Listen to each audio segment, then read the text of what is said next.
I don't know.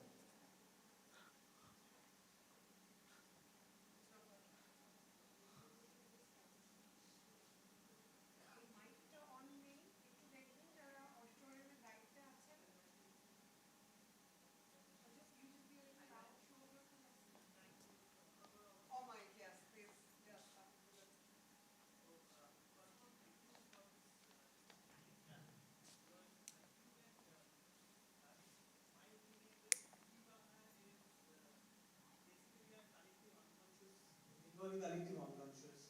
And I remember that we had to wait for a year because Gopi Baba when I saw was during the Chuti Chuti span. Actually, there was a program in Doordarshan that happened. So during that time, I did not study psychology, so I was not much into this. But that's what Ray is to us because it happens to the wish fulfillment inside us that the ghosts can be good. But looking into the peace part of it, what I said that maybe Satyajit Ray did not conceptualize in the background of peace psychology. But the trilogy of Gopi Bagha, when the three parts which we have seen, I feel that it highlights all the kind of psycho-socio-political aspects related to peace. And specifically, if we go into the songs of the Gopi Bagha thing, we can see that every line actually tells us how the factors affecting this peace, like poverty, because during the Halla Raja part they say that the soldiers are very poverty-stricken, and then so moving on, these lines are actually very meaningful. And even they, at the end, they say that whenever there is a problem that can arise, you call us, we will be there to help it out, to solve this piece. So this is like a very, it's kind of a very important journey. Probably he did not conceptualize, but current scenario things have been. Dr. Tarabdar is there to get me out of the podium. So I don't think I will talk so much, but if you just look at the songs, one very crucial song, and there almost Groupie kind of gives a prescription of peace. Dukkho kishe hoy, অভাগার অভাবে যেন শুধু নয়, যার ভান্ডারে রাশি রাশি সোনাদানা ঠাসাঠাসি তারও হয়। ও বলছে তারই বেশি হয়, এটা ডাকাইতের ভয় তো রাতে ঘুম নাই। And then যদি রাজা বেরিয়ে আসে, if the king comes out of his shell, of the state he's there, and if he is on the field and on the green grass, then he will get the peace. So each and every, I mean, the songs are very kind of evocative in that way. And Gopi and Bagha, I think this is they're an empty signifier, and pardon my use of any jargon of cultural study, they are empty signifier in which we can see ourselves. They are like mirrors. Gopi and Bagha are two mirrors in which we can see ourselves. And the Shundi and Halla also are two mirrors. And there you put any name, Ukraine, Russia, blah, blah, blah, and I will not name any one or any particularly, but they are mirrors. Shundi is a mirror, Halla is a mirror, and so are Gopi and Bagha. You just can find your own reflection in those two vagabonds. I absolutely agree to this. There is no disagreement on this. Thank you. Thanks a lot. Thank you so much. Thanks for your presentation, and thanks to West Bengal State University, Shonchita Shrimoy, for giving us such a wonderful ensemble of thinkers who are making us think in the last 2 days and try to practice peace in whatever little way we can, like what Dr. Sam Manikam had said at the very beginning of these 2 days conference. Thank you. Thank you so very much. Because we are running a bit behind schedule, and our speakers are waiting for us, our next speakers. Again, all the conversations that we are just about triggering and let us hope that the ripples continue. And in our conversations, in our dialogue, may it continue. Passing on to our next plenary, I will invite upon Madhurima to introduce our speakers.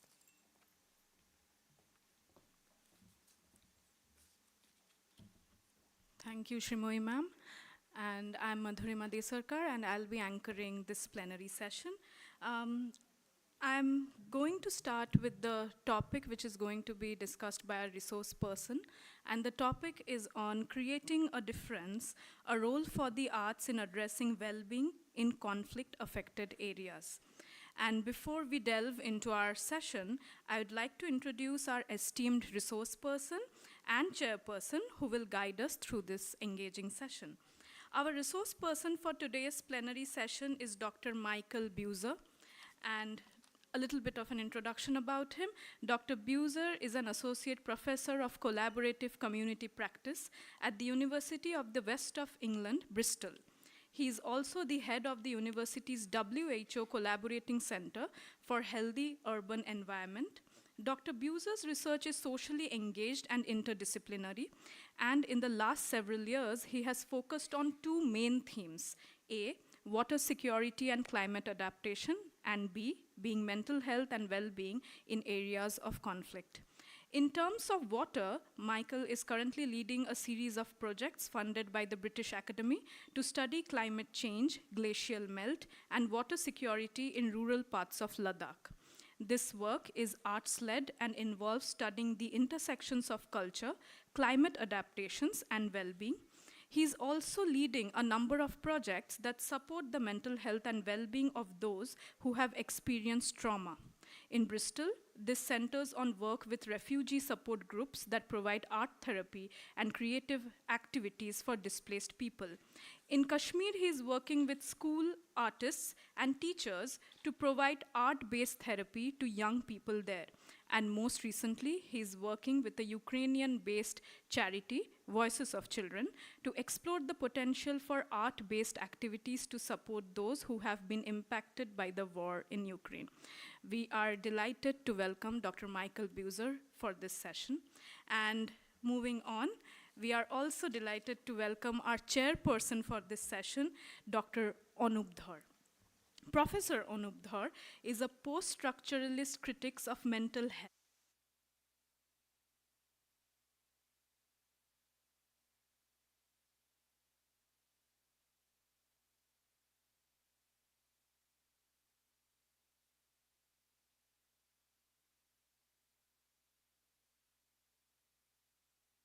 Philosophy. He is currently a fellow at the Hans Kilian and Lotte Kohler Center for Cultural Psychology and Historical Anthropology, Department of Social Theory and Social Psychology, Ruhr University Bochum, Germany. He has to credit 10 books and monographs and has published more than 70 papers. His co-edited books include Breaking the Silo, Integrated Science Education in India, Psychoanalysis in Indian Terrier, Emerging Themes in Culture, Family, and Childhood, Marx, Marxism and the Spiritual, and Clinic, Critic Culture, Aboriginal Psychoanalysis, and he also co-authored a book in Bengali, Rajnitir Bhoot Bhovishyat, which means in English, The Past and Future of the Political. He is currently teaching a 2-year online course titled Psychoanalysis in Practice Between Philosophy and Neurobiology. So please join me in giving a warm welcome to Dr. Buser and Dr. Dhar. And now, without further ado, I would want to invite Dr. Dhar, our esteemed chairperson, to share his opening comments and set the stage for today's discussion.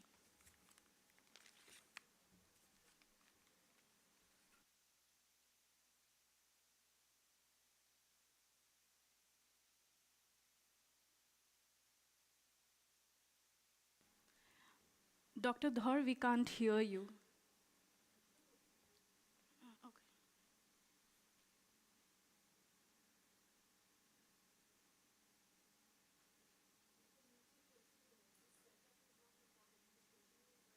Michael?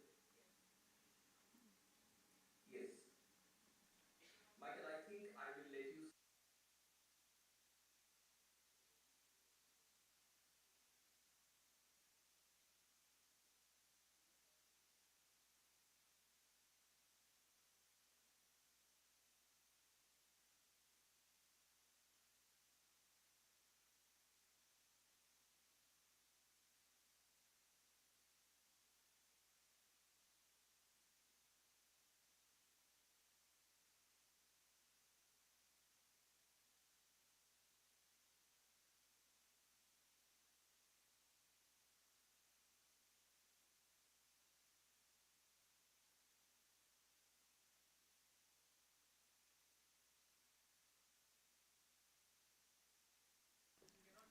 Dr. Buser, can you hear us?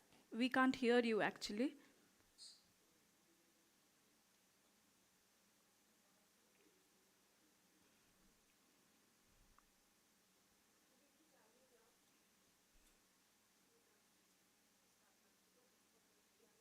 Michael, we can't hear.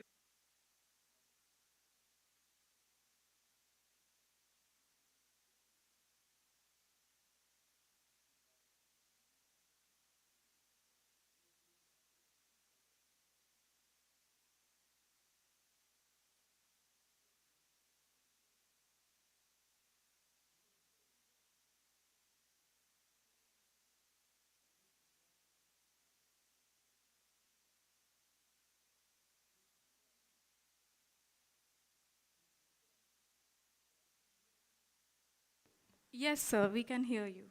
You can Yes. hear me. Okay.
Possibly.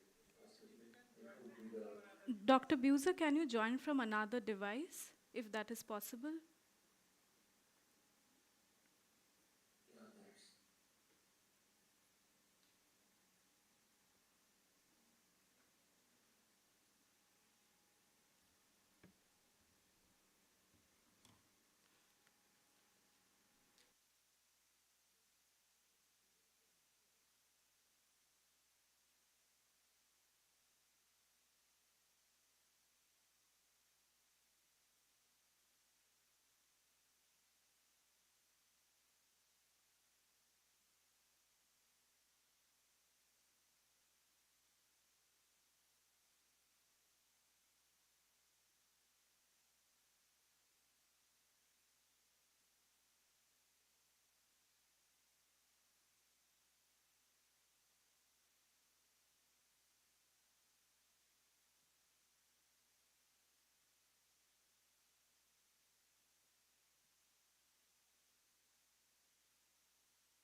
Sorry to interrupt you, Dr. Buser, but I just wanted to remind you that you have approximately 10 minutes left for your presentation. Okay. Sure, thank you.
If there are any questions, we can take one or two questions.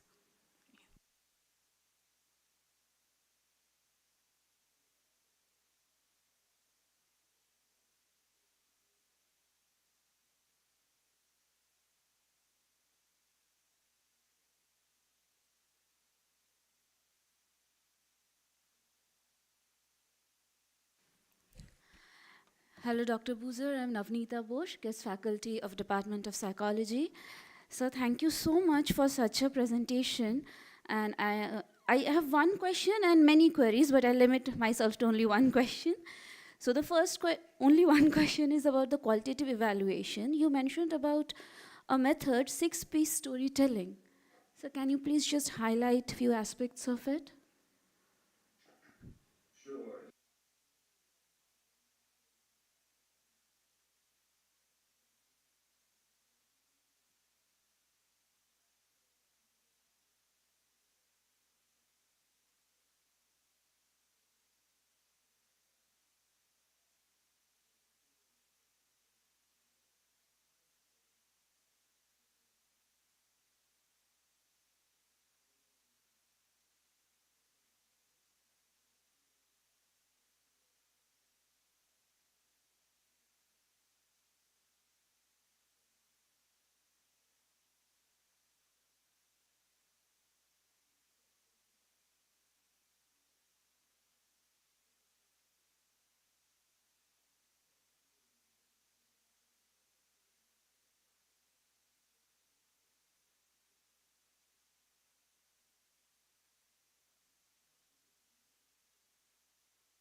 Yeah,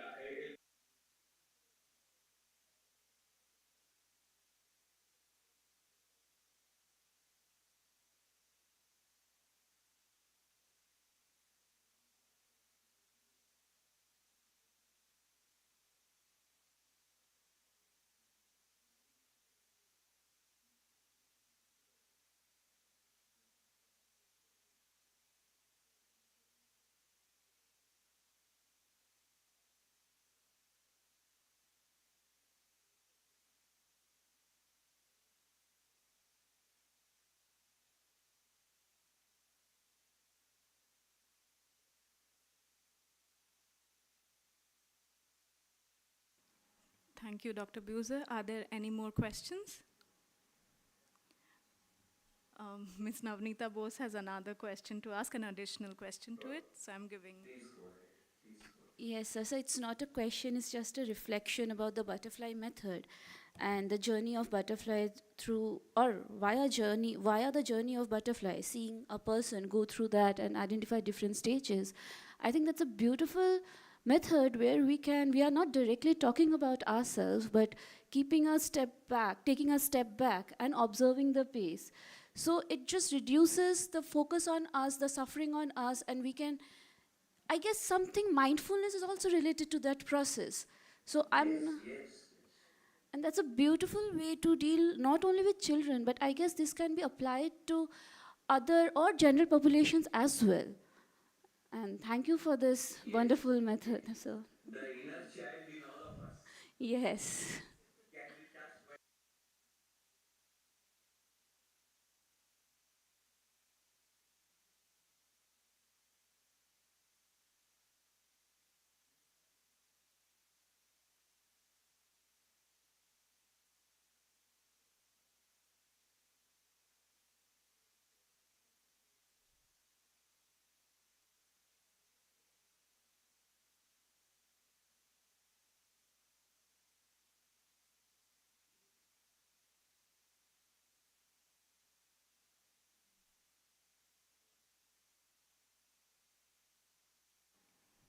So because we don't have any more questions, we are concluding the session here.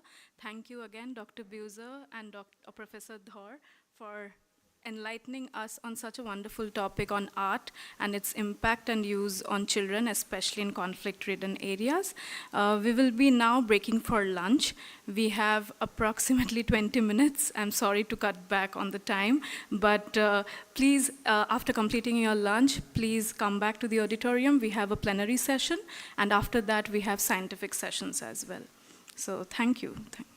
Thank you, Dr. Peter, for this talk. Thank you once again, Dr. Buser and Professor Dhar.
The honorable speaker for this session will be Professor Dr. Gautam Bandyopadhyay, and Dr. Arno Banerjee will be the chair of the session. Now it is the time for the honorable speaker and the chair to kindly come up to the stage.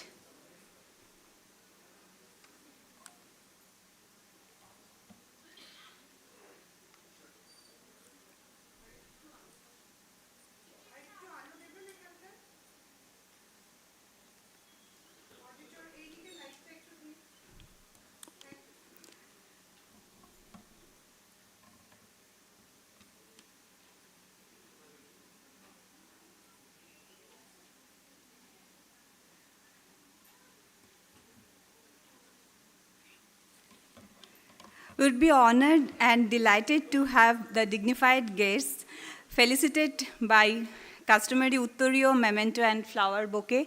Our students will welcome our guests. Students, please come for felicitation.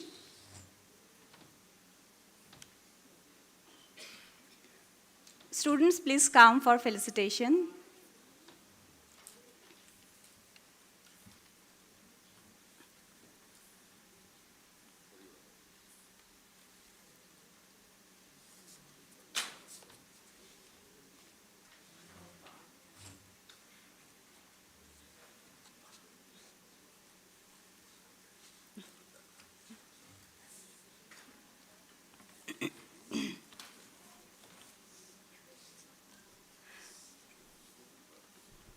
Dr. Gautam Bandyopadhyay would now deliver his talk.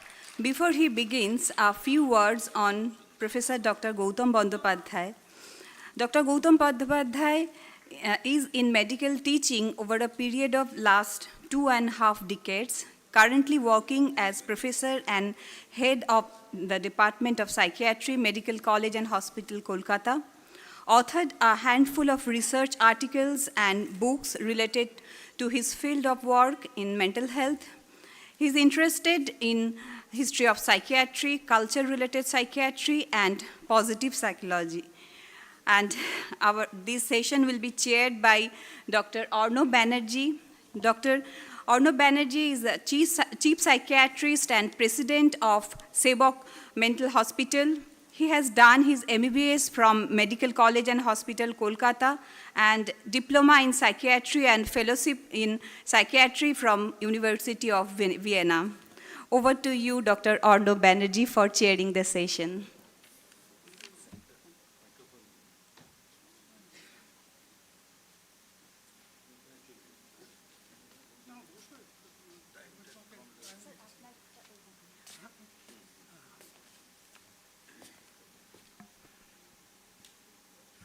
Good afternoon. After lunch, it's nice time to hear and to sleep.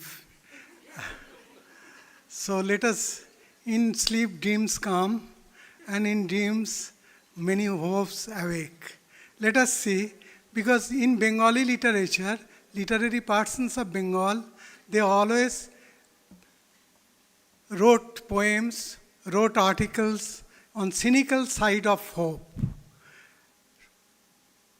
There is Nobin Sen, there is Michael Madhusudan Datta, all wrote their poems on the other side of hope. Dhanno Asha Kuhokini and Asha Chalone Buli, its memorable poems we remember. Only Rabindranath Tagore also wrote some poems, but also that was hope is deceitful. But in the end of that song, in the end of that poem, Dushomay, he wrote that don't spread your wings, this is the time to spread your wings, and this big sky is open for you. So I'll ask our privileged speaker, Dr. Gautam Banerjee, who is hopeful on Snyder, hopeful on the theory of hope, and to lead us to the hopefulness as far as possible. So thank you very much. Please listen to him, and we think we'll land in a place of hopeful place. Thank you very much.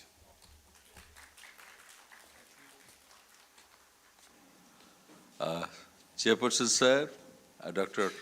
Arnab Bandyopadhyay, my Arnab Da, thank you Dada, for allowing me to speak. And it's a beautiful opportunity to share my view with you. And possibly this is the first of this kind that one Peace Psychology Conferences is being organized. Thanks to the organizers. Basically,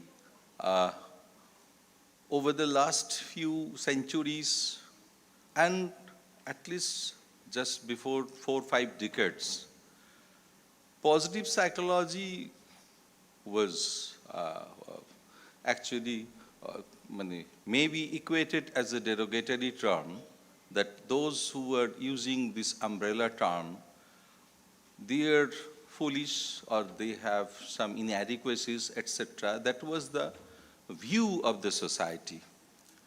So in this respect, after the advent of Martin Seligman, the stalwart, rather the giant leader or pillar regarding positive psychology, and afterwards C.R. Snyder or Rick Snyder, these two legends,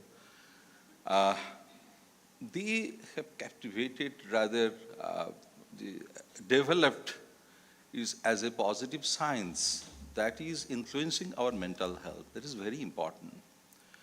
So whether there is any future in our hopeful thoughts, hopeful thinking, and associated contributory feelings, we have to examine. We have to examine, re-examine whether the age-old saying that your every kinds of hopefulness is just like a positive illusion.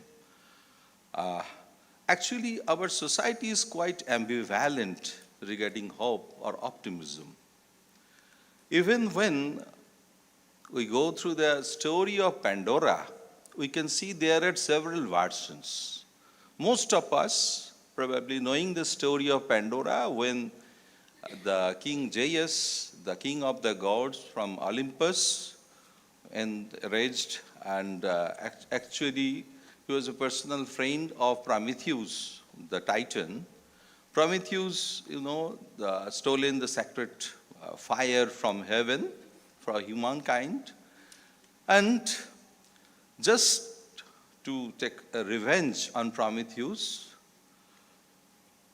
Zeus ordered Hephaestus, the first physically disabled artist, the son of Zeus, to meet Pandora, the first lady on earth, and sent her with a dowry chest to Prometheus' house. Prometheus was not there, and his brother Epimetheus received Pandora with that dowry chest, married her, and interestingly, when Zeus sent Pandora, there is a cautionary note that don't open the chest. Possibly the earliest form of reverse psychology application, I think, because she was the first lady on earth, full of curiosities and everything, and she has been instructed that not to open the chest. So after a few days, Pandora, with her utmost quest, what is there, what is inside the chest, opened the lid, and the lot of evil forces kept there by Zeus surrounded Pandora and spread it over everywhere. There is a twist in this story. That's why I told that there's an ambivalence regarding hope. Sometimes we are hoping against hope, but most of the time we are quite fearful about using hope, that it will lead to some kinds of disappointment. The twist was that in one story, both stories are from Greek mythology. As such, there was nothing left for Pandora. Hope doesn't exist there. It was a hoax, nothing more than that. In another story, there was Hope who was crying and who act as a palliative or as an antidote for all those evil forces. That is the stand of Greek mythology, and our interpretation of this is, since the beginning, we are ambivalent. And that is reflected in different stories. Voltaire, the renowned Enlightenment leader, philosopher, and social reformer to some extent, at the time there was the proponent of monadology, that is Gottfried Leibniz. Leibniz was also the proponent of optimism in psychology. And Voltaire wrote one story. Actually, it's a French satire, that is Candide, where Candide is a young man. It involves several stories, the earthquake in Lisbon, 7 Years' War, everything, just to prove that. And there was one mentor of Candide. The name was Dr. Pangloss. He was a philosopher.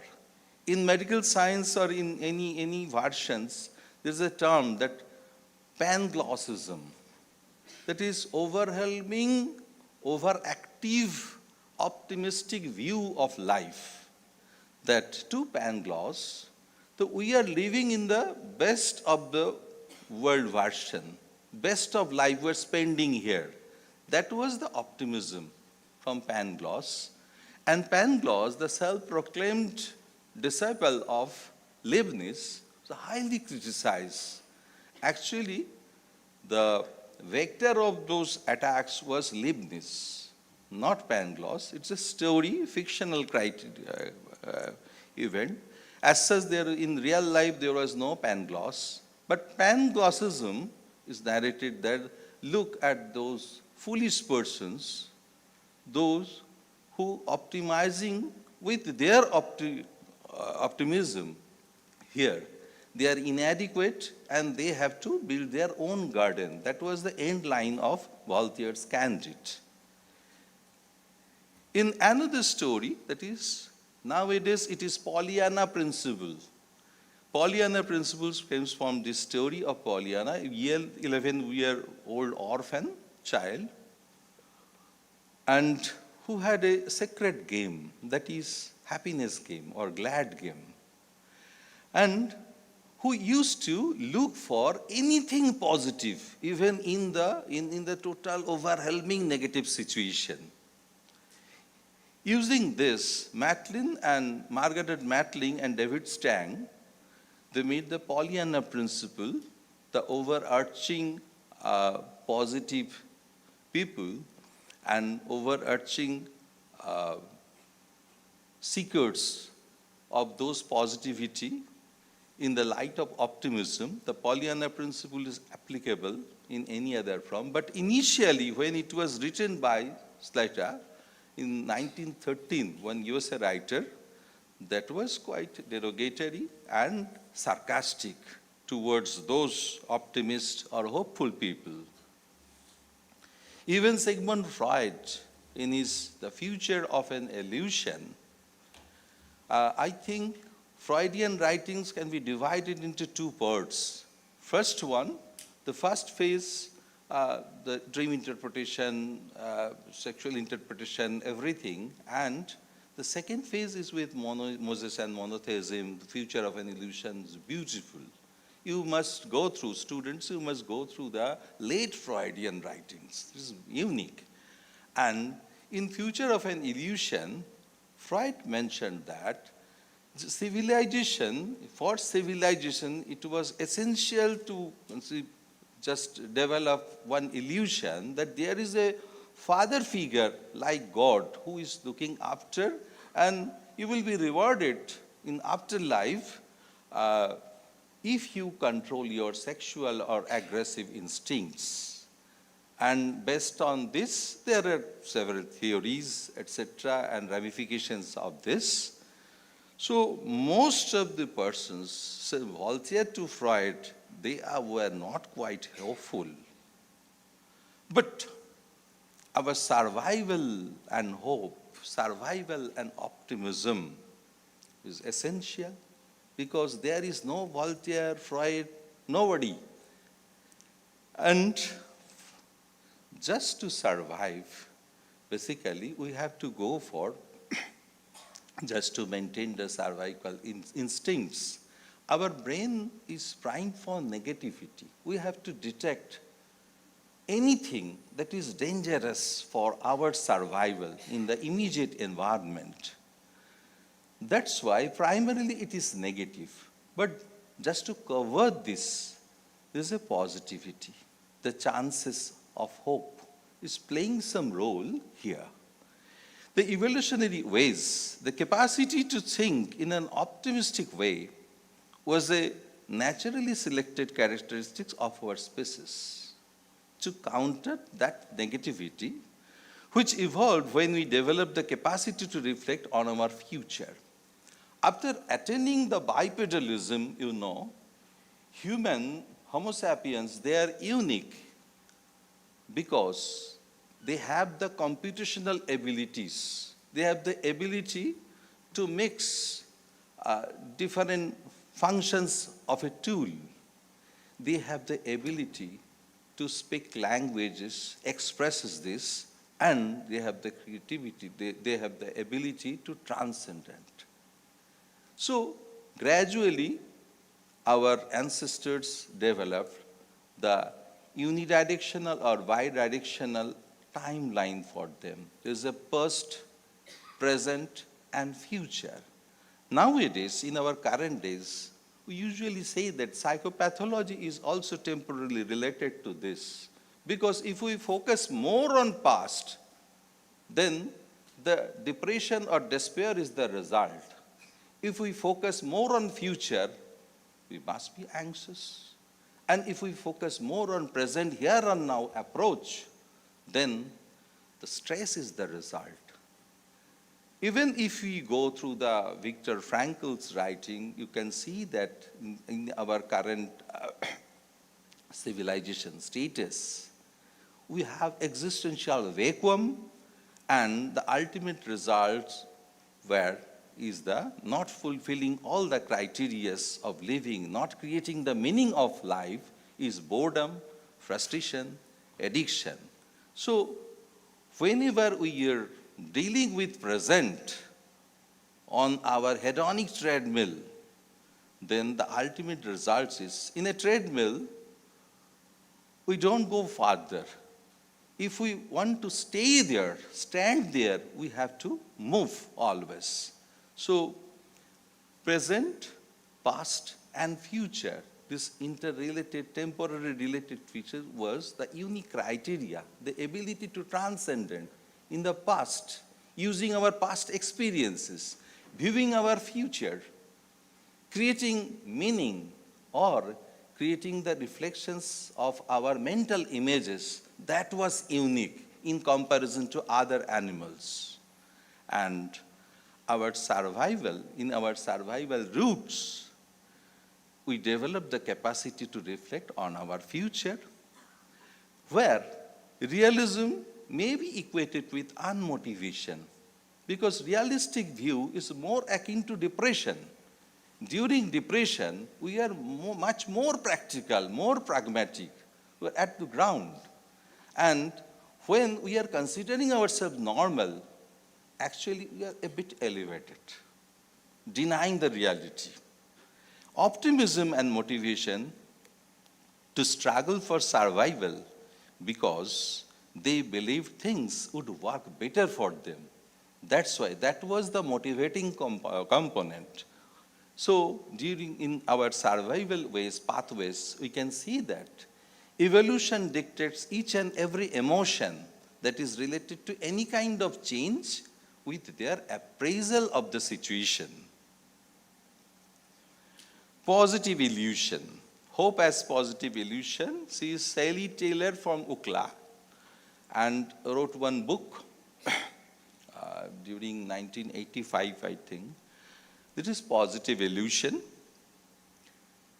He first declared that we are future-oriented, that we know, but we are basically optimistic, not pessimistic. And human thoughts are distinguished by a robust positivity bias. We have positivity bias. Whenever we are describing our past stories, we usually depict those stories in the light of optimism, light of good, what was there, that was fine, those old days were most of the time. And even during our school days, college days, not more than 1/4 of the college population or student population from survey, she had reported from laboratory studies as well as field studies, that 3/4 of them are optimistic. They are not pessimistic. And that is the motivational part. And there are 3 pathways here by which we maintain our positive view. We are maintaining this positive illusion because as such, we are unable to detect that it is an illusion. But still, we are maintaining our positive images. How? By the illusion of self-enhancement. Second one, the unrealistic sense of personal control, an exaggerated and unfounded belief that they can make things turn out better, but are never responsible for bad things happen to them. And future will be rosier. So these are part of making one positive illusion because actually we are denying reality. If we accept the reality, our thoughts will be more and more pessimistic, unmotivated. So there is no scope to look for further ways to achieve our goals. But we know, in reality, so much negative information are there. So it is difficult to manage this using our defense mechanisms, and we use self-deceptive strategies because these negative informations are important. In reality, we know that we don't have that ability to control over our environment, even on our emotions, our impulses, our rage, our relationships, and our future is bleak. Bleak why? Because we know the ultimate outcome is death. Death of ourselves as well as our most important persons. Our intelligence, our ability to speak, our motor activity, everything we are going to lose in any day. That's why this negative informations, definitely to maintain the positive self-image or self-view, we have to counter. And there is the scope for defenses like denial or repression. Most of the time they dissociate. That there is a thought, some informations, negative informations, but at the same time, the other parts of the brain is quite ignorant about those informations. In denial, off and on, we are not accepting those negative informations. So these are maladaptive defenses. Thereafter, the self-deceptive positive illusions rule the game. Positive views of self, adaptive. Because in spite of knowing that there are so many negativities in our life, with survival, from the very beginning, we are judgmental. We have to judge. We are self-critical. We are judgmental. And based on this, there are, if you go through Eric Barnian writings or Rogerian writings, you can well see that there are certain conditions of worth. Conditions we have to fulfill to stay with good self-esteem in society. These are conditions of worth. In Bengali, it is dudh na khele hobe na bhalo chele. So these are conditions of worth. We have to go for, we have to fulfill, you are a good girl, you are a good boy, you are maintaining this. These are all conditions of worth. And our self-regard and self-respect is dependent on those conditions of worth. So that's why we are primarily living on conditional self-regard. If I am unable to crack that exam, I am nowhere. I have poor self-esteem, etc., etc. In lieu of that, Rogers introduced unconditional positive regard, but as right now there is no scope to discuss it in detail. Basically, we are judgmental. It's very difficult to keep up our judgments at least 5 minutes in a day. It's very difficult. If I ask, what is the room temperature? Is it comfortable or uncomfortable? So most of us, sir, thik ache, thanda. So this is also another judgment. So it's very difficult to be indifferent. That's why our adaptive, positive use of life, keeping all those informations of negativity in our mind, try to use some cognitive structures. These are selective attention. We are filtering informations, benign forgetting, maintaining pockets of incompetence. Suppose I am telling that I am, during my school days, I am very poor in mathematics, but overall, I can manage. The results was good. So, actually, I am forming some caveat to maintain my self-image. Yes, I am poor at mathematics or English or anything. At the same time, I am intelligent. Look. Second one is maintaining negative self-schema.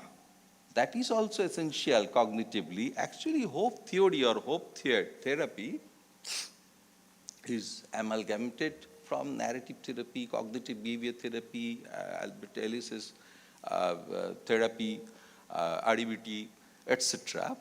If you go through those books, you can well see that hope theory, there is a specific structure. But when we are using it as therapeutic agents, you can see those amalgamations. So maintaining negative self-schema is one of them. I am shy, that's why I got poor grade, because I am non-interactive, I am shy. And out of this lack of social connection, I got poor grade. So these are the ways by which we use the self-deceptive positive illusions. Optimism is a term, and under the umbrella term of positive psychology, when from the psychopathology, from negative experiences in life, once upon a time, psychology and philosophy, psychiatry was devoted in detecting abnormalities. But nowadays, over the last 30 years, we are heading for optimism, or so many terms, self-efficacy, self-esteem, hope, etc. And optimism is the very term popularized by Martin Seligman. There is dispositional optimism, that is the general stable factor that some people, they consider that nothing will happen to them. This is dispositional optimism. No bad thing will happen to them. Most often, আমার ভালোই হয়, যা হয় ভালোর জন্যই হয়. This is their attitude in dispositional optimism. And in contextuality, there are certain specific goals in optimism. And through LOT, life orientation test, by Skier and Carver, you can detect how much optimist you are. There are 5 or 7 categories. This is a spectrum.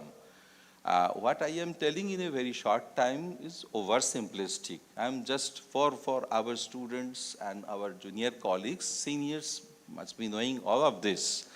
So that's why I am not going into the much detail. Optimistic explanatory style. If you consider optimism, you can consider is primarily as a stable trait. And second one is the optimistic explanatory style, by which you can convert this from pessimism to optimism. So this is another application of REBT, the so-called the previous ABCDE formula, where adversity is A, B is our belief system, C, the consequences or rather mood changes, D is very important. Just like Socratic questioning, we are distracting, we are actually distancing, as well as we are disputing regarding the evidences. You were thinking that you are nowhere, nobody likes you, everything. But what are the evidences? This disputing is the D of ABCDE, and the E stands for energization, you know. This optimistic explanatory style was very important. So whenever we are talking about optimism, the two most important factors, Number one is a stable, broad trait to optimize, and second one is our explanatory style. If our explanatory style is pessimistic, we used to collect the negative informations. This is another kind of filtering. Attributional retraining. Basically, there are three dimensions. If we consider that, the three dimensions are whether this is internal or external, global or specific, stable or transient. If I want to explain this, the internal model is actually in most of the negative situations or adversities, I am taking the responsibility as internal factor. Okay. Second one, and in cases of optimistic persons, the external factors, yes, it may be there. This time I failed, but next time definitely I will win. And global, that is stable, and this is specific for that particular event in cases of those who are more hopeful, and transient. I have already told this. Then now hope. The definition of hope, there are a lot of definitions. If you go through even Ericksonian model, you can see that Ericksonian constructed definition of hope as an enduring belief system to attain some goal, and you can well see at least in two stages of Ericksonian life cycle. First one, trust versus mistrust. Second one, in the later phases of life, that is generativity versus stagnation. This generativity comes out of this hope. And in the modified version, you know that there is a part that is keeper of the meaning. That is also very hopeful. Development of hope, it is definitely one cognitive construct. Hope and optimism are not the same.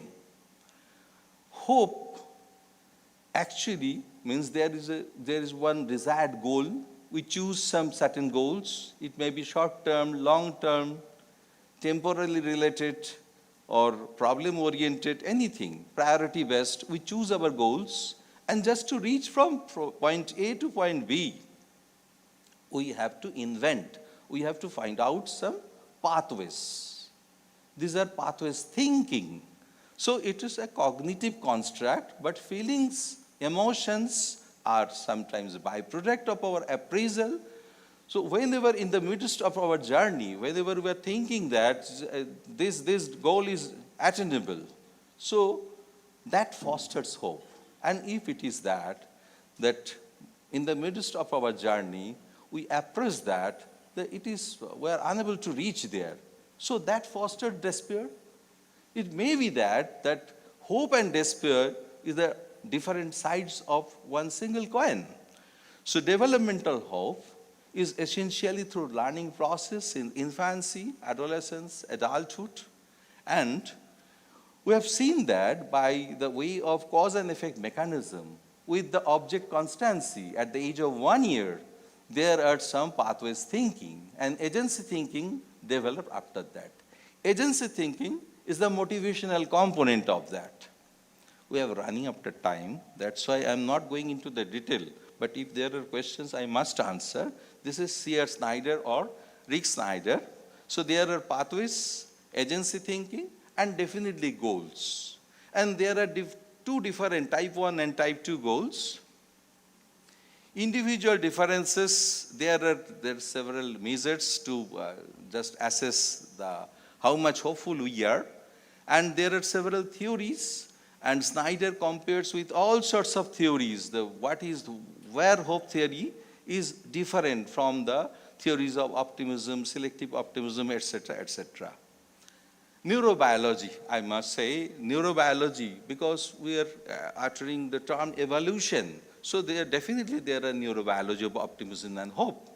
And unless there are neurobiological correlates, our behavior, our action will not be continued. So we don't have the actual, there is a spelling error. We don't have that the theory, the neurobiology of optimism. That's why it can be divided into three parts: neurobiology of pessimism. As we know, any kind of stress that controls our HP axis, hypothalamo-pituitary adrenal axis, and that increases the cortisol. Persistent chronic cortisolemia induces 3 points: lack of concentration, negativity, seeking negativity from the surroundings, and lack of memory. This is the function of cortisol. It's a stress hormone, but this hypercortisolemia is responsible for that, and there is another point with GABA attachment. Second one is goal-directed behavior, and in this case, the goal-directed behavior, there are introduction of 2 more points. Once upon a time, Michael Slater, in the development of hope phase, who introduced the term, this is a kind of immunization. A bit hope is responsible, a bit adversity is also in balanced proportion is essential for that. That creates resilience. And for the goal-directed behavior, there are definitely BIS and BAS system, that is behavioral inhibition system and behavioral activation system. Behavioral activation system is dependent on reward or incentives, and behavioral inhibition system is based on punishment principle, considering avoidance.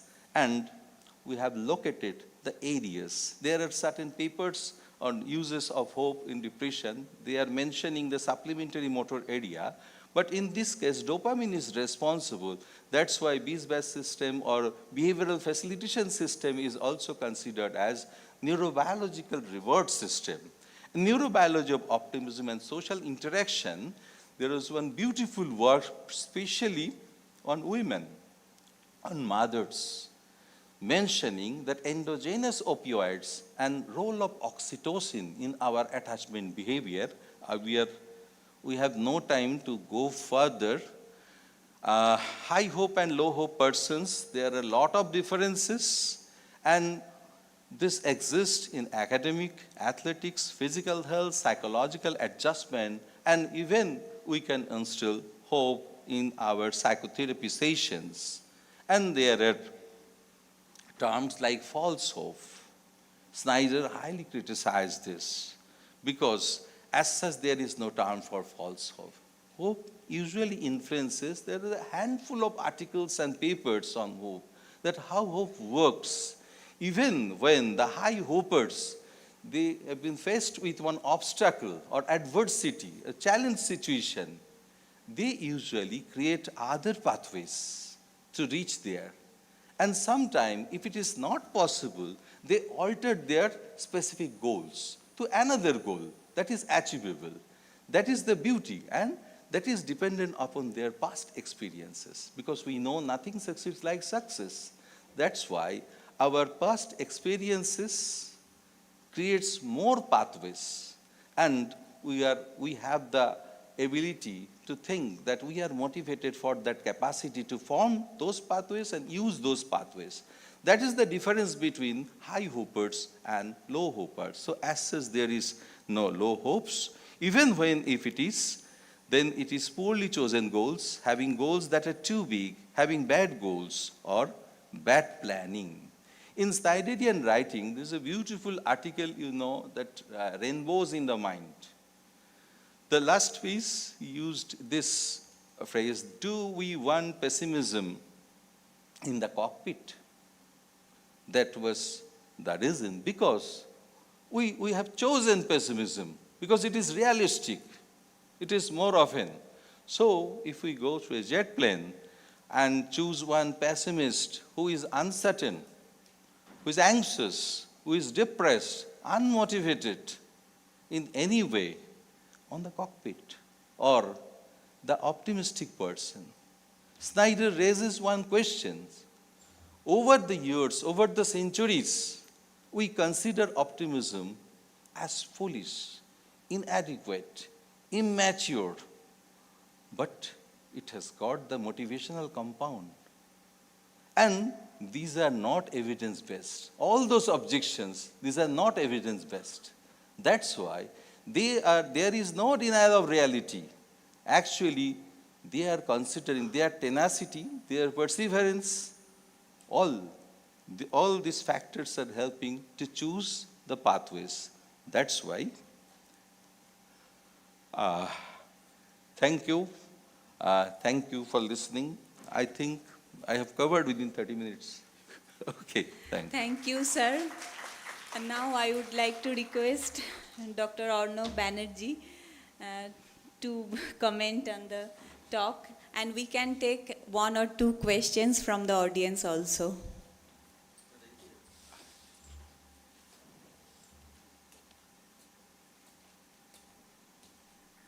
Thank you, Professor Banerjee, because it's unique. And Dr. Bandyopadhyay doesn't like the word mesmerized. So I'll be saying that we are all hypnotized with his long journey from that stories of the past to present height of air in the plane is moving. So I'll not take much time. I'll keep the audience open. If any question, anything rises, please raise your hand and tell. Please, please. Microphone.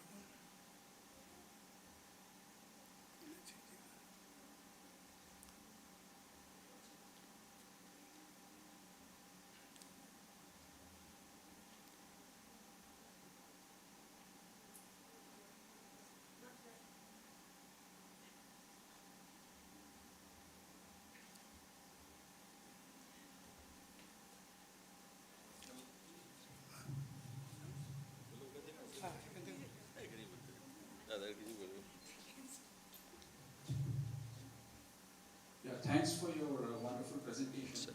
When you said about it's not evidence-based, so are you talking just about scientific evidence? Because we get such evidences in everyday life. Do we need to discount that? Because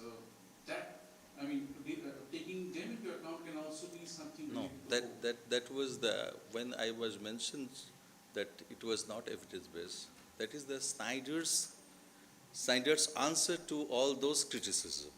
Yeah. These are essentially evidence-based. That's what I mean. You can see there are a handful of papers and articles that is actually this Hope theory research, Hope therapy is actually at the developmental stage of infancy right now. Even if that, you can well see the neurobiological correlates, because time was very short. I didn't go into the detail of this. Through the mesolimbic pathways, through the mesocortical different areas connections, definitely there are evidences. So why don't we are using this? Okay, that's true. Also, any difference between pessimism and cynicism? Almost similar, but cynicism is coming from the philosophical post-Hellenistic period. There was some, as like Epicureanism, like Stoicism. So there was cynics and cynicism. Okay, they ignored, actually they kept themselves indifferent to any kinds of adversities or any good things. That's why pessimism is specifically negative. They find out the negative factors among all sorts of positivity. Actually, whenever we are feeling happy, the happiness is a transient emotion. As you know that there's a term happens, happiness, these are coming from the same root, that is hap. It's a chance association only. Basically, for our survival, we are actually heading on towards negativity.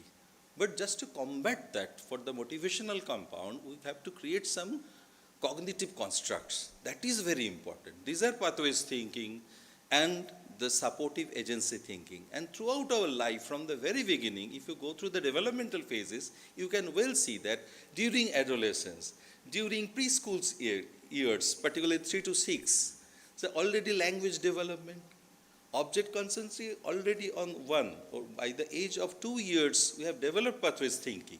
So these are all evidence-based, and my suggestion is for all this, because Peace Psychology Conference is something new.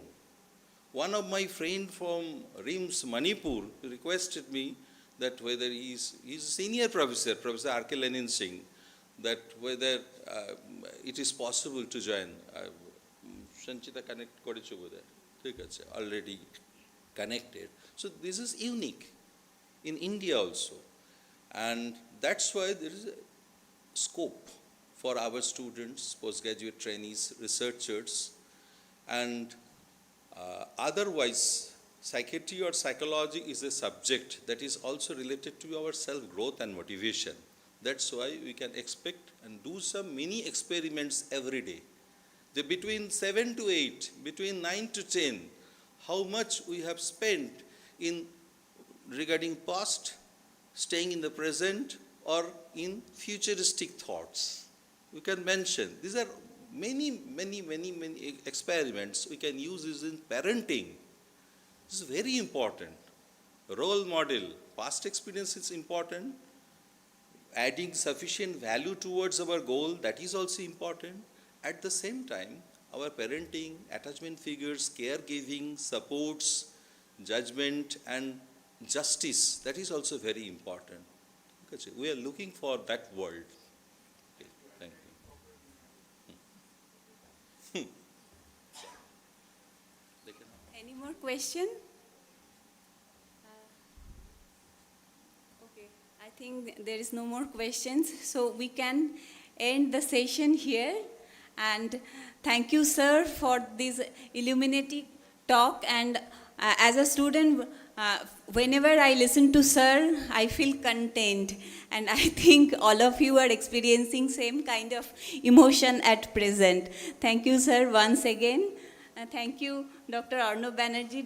Thank you, Dr. Gautam Bandyopadhyay. Both are our teachers. We are overwhelmed that they have come and joined this conference. Next, we will move towards the scientific session, and I will over to, I will over to Shukriti Mukherjee for anchoring this session.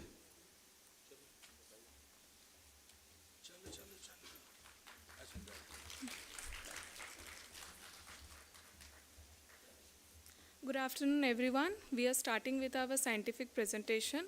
Track 3 presenters, please move to Seminar Hall 218. Track 4 presenters will stay here in the auditorium for their presentation.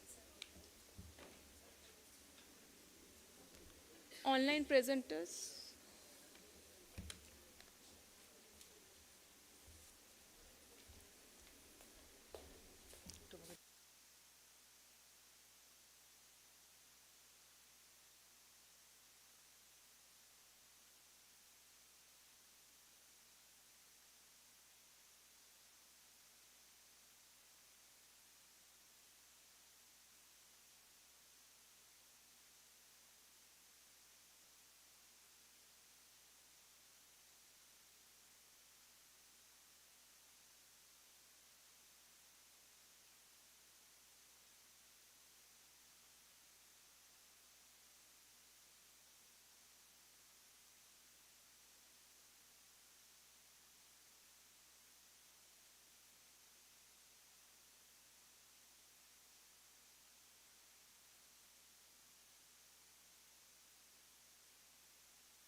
Excuse me, everyone. May I have your attention? So, the scientific session, track 4, will start soon.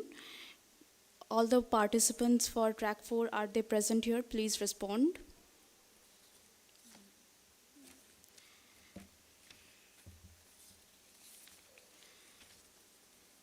The first participant, Navneeta Bose, faculty of West Bengal State University, presenting on the topic Working Dialectical Behavior Therapy.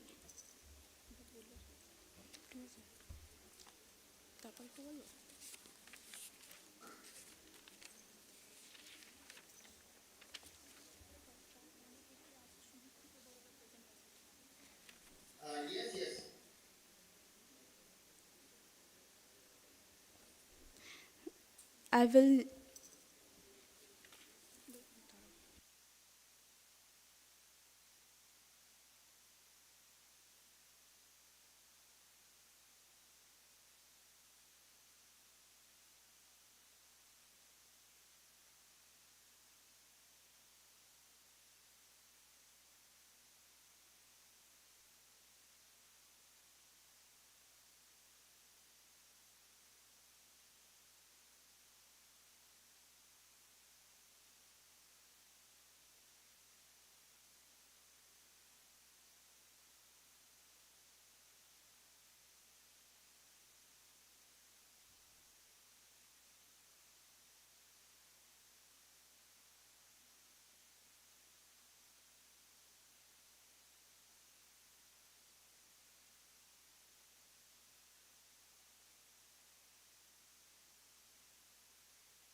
All the online presenters, please join the link that was shared with you.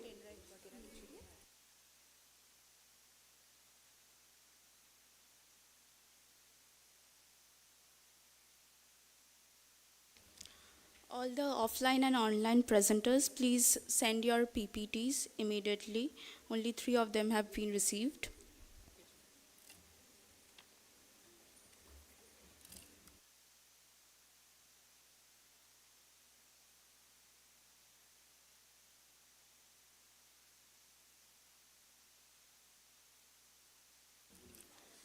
All the offline presenters, may I have your attention, please? Please come near the stage if you're present for the for track 4 scientific session. For the group for the topic intergroup relations in Indian context, is the presenter present here?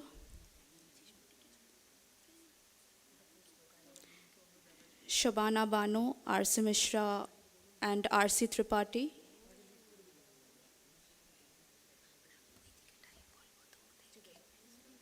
Okay, so the next topic, compassion from the lens of college-going young adults. Is the presenter present here?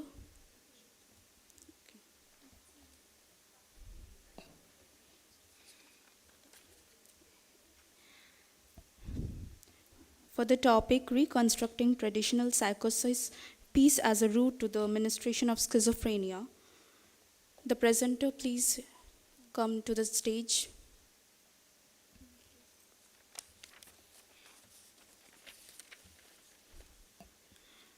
For the topic, exploring the differential relationship of attitudes towards death with death anxiety and existential inquiry. If the participant is present here, please respond and come near the stage.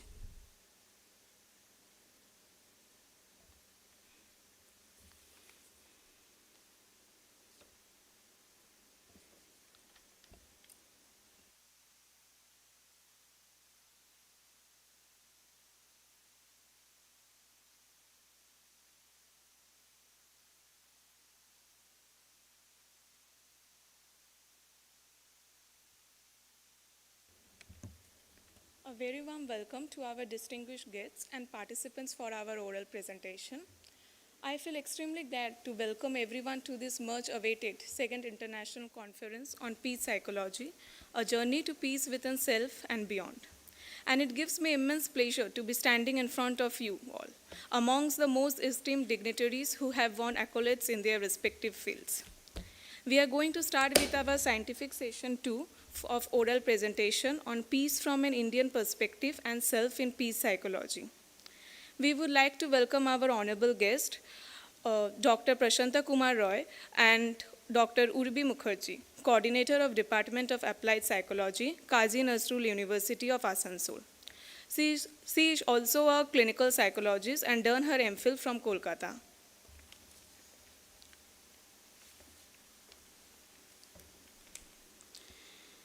Further, I will like to introduce our esteemed chairperson, Dr. Prashant Kumar Ray.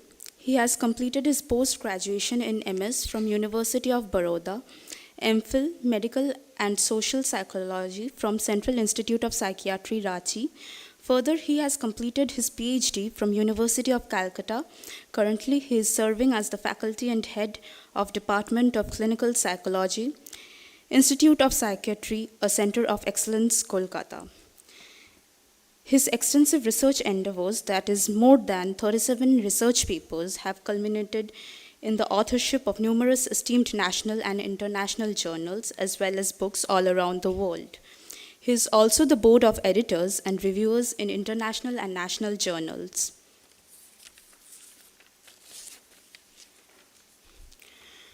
Dr. Ray has 16 years of teaching experience at IOP since 2011. He has disaster field experience since 2001 and also an earnest volunteer and an efficient trainer for the community on psychological first aid as a pro bono basis. He has also received training of disaster mental health from Red Cross Society and American Psychological Association, Chennai 2005. International Psychological Union, Taiwan 2015, NIMHANS and GOI, Bangalore 2017. Dr. Ray's profound interest lies in cognitive therapy, behavior therapy, and hypnotherapy as well. Dr. Roy is also the past president of Indian Society for Clinical and Experimental Hypnosis Fellow, an eminent member of the Indian Association of Clinical Psychologists and Disaster Mental Health Committee.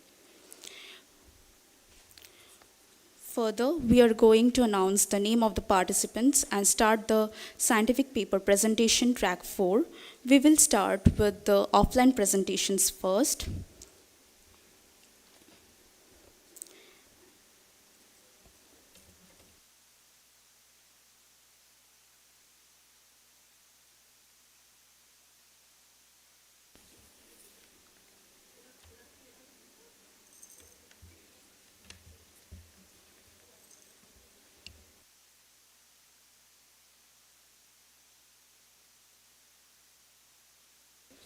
Dr. Prashant Kumar Ray, please come to the stage for felicitation.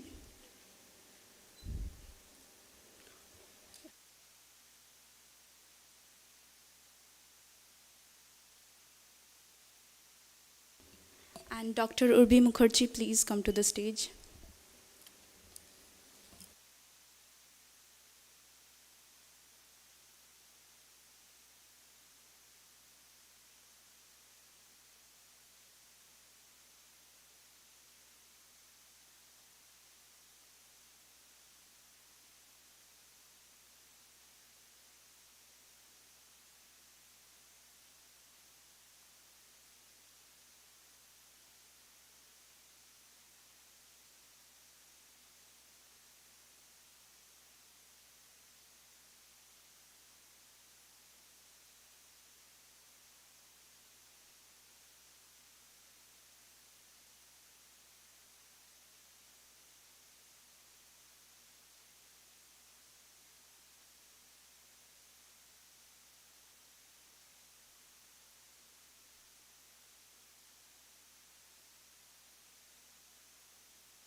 Starting with our offline presentations, track 4 scientific session. The first topic is intergroup relations in Indian context. It will be presented by Shabana Bano, Department of Psychology, Banaras Hindu University, Varanasi, India.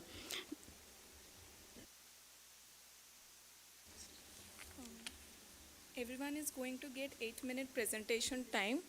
At 4 minutes, a reminder will be given to them to reach the concluding part of their presentation. We convey our heartiest best wishes to all our participants.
Okay.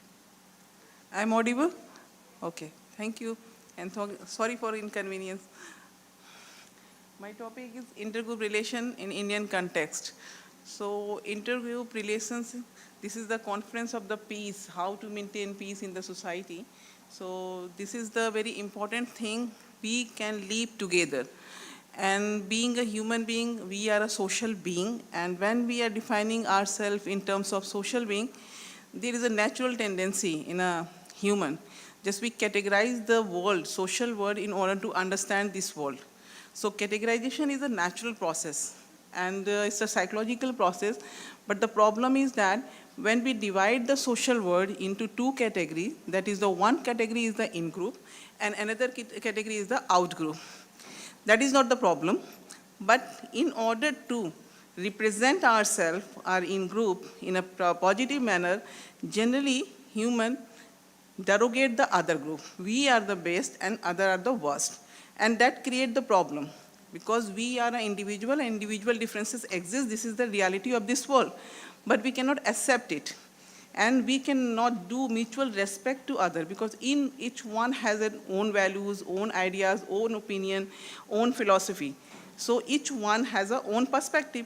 So we need to do mutual respect to each other. But the problem is that we are proving ourselves, just I am right, and others are, your others view are not right or not best. So this is the problem.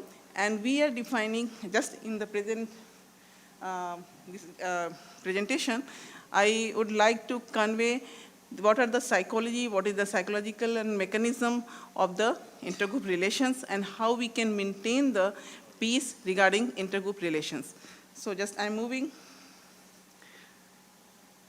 with the multicultural approach. Multicultural approach, according to this approach, this society, our society across the world is a multicultural. We cannot create a monocultural society. This is the very important thing. This is the reality is the multicultural, but we demand monocultural. So multicultural society, there is a cultural diversity. People belong to a different culture in terms of religion, in terms of caste, in terms of language, in terms of religion exist and they are living to each other. So how to maintain cultural diversity or with the multicultural approach. Multicultural approach explain that we have to do respect to each other. Another approach is assimilation. So just I will talk about assimilation later on. Another phenomenon is the tolerance for diversity. Tolerance for diversity means how to tolerate the differences among them. Because most of the time we are intolerance to others who are different from us. So if we want to maintain peace in the society, just we need to tolerate other. Okay, so what is the tolerance? It is sufficient for dealing adequately with the cultural diversity. It is the most basic level of positive relation between groups. It is crucial because it is the first and necessary step toward the peaceful society. For example, when we are interacting with other person, maybe he or she has own philosophy, own ideas, own beliefs that differ from us. At that time, we have to tolerate the opinion so we can listen the other's opinion. Historically, this concept, can you move this? Historically, this concept of tolerance evolved from the efforts to deal with the harmful and violent effects of the religious conflict. So tolerance would be an act of generosity and from the majority to minority. That is the important thing because I am going to present here intergroup relations in terms of majority and minority. In India, basically majority group consider Hindus and minorities, second largest minority considered as Muslims. So what is outgroup tolerance? Tolerance can be conceptualized in various ways, the valuing and celebrating the differences rather than blaming. When we are intolerant to others, at that time we are blaming the cultural differences for each and everything. I am not getting job because of there are so many groups are existing here. There are so many groups are living there.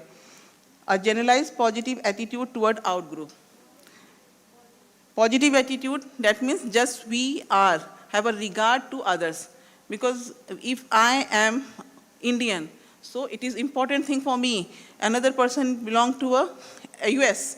So American identity is important for the American, Indian identity important for the Indians. So just we need to follow the positive attitude to each other.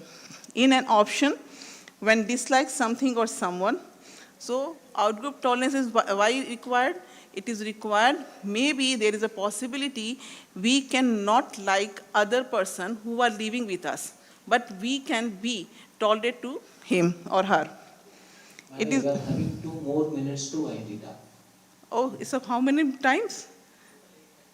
Oh, it's very tough. Okay, just I'm coming to the result. Because at 2 or 3 minutes go.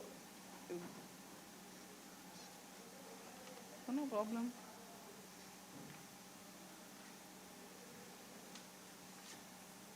So this is the empirical study. We cannot, just I'm preparing for the 10 minutes, so 2 or 3 minutes it's wasted in the technology reason. So I'm coming to the findings.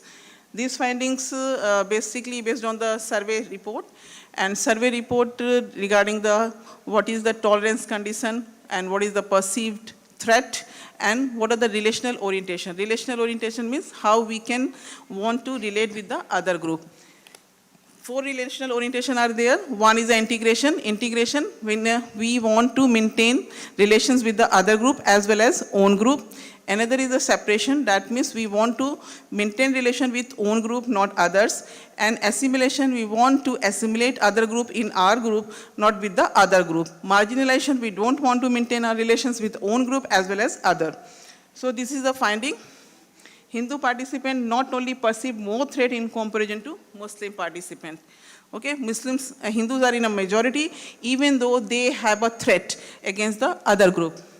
They also showed less outgroup tolerance than the Muslim participants. Hindu participants were more oriented assimilation and separation. Okay, they don't want to maintain relations with other groups like Muslims.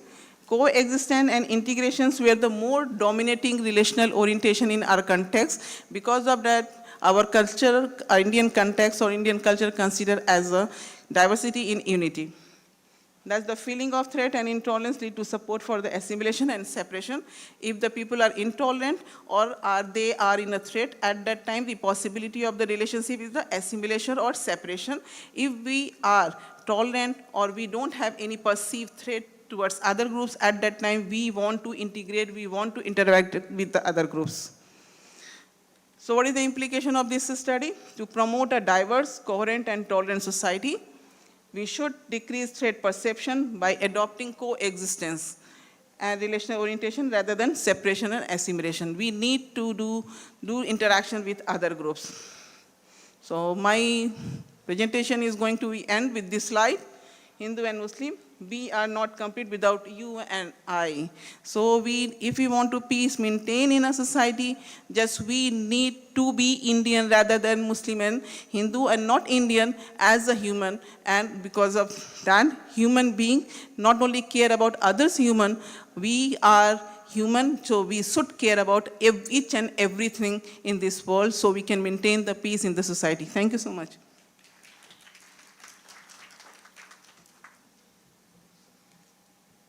Any questions?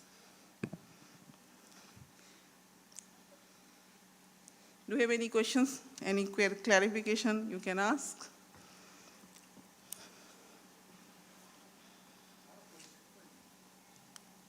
Yes.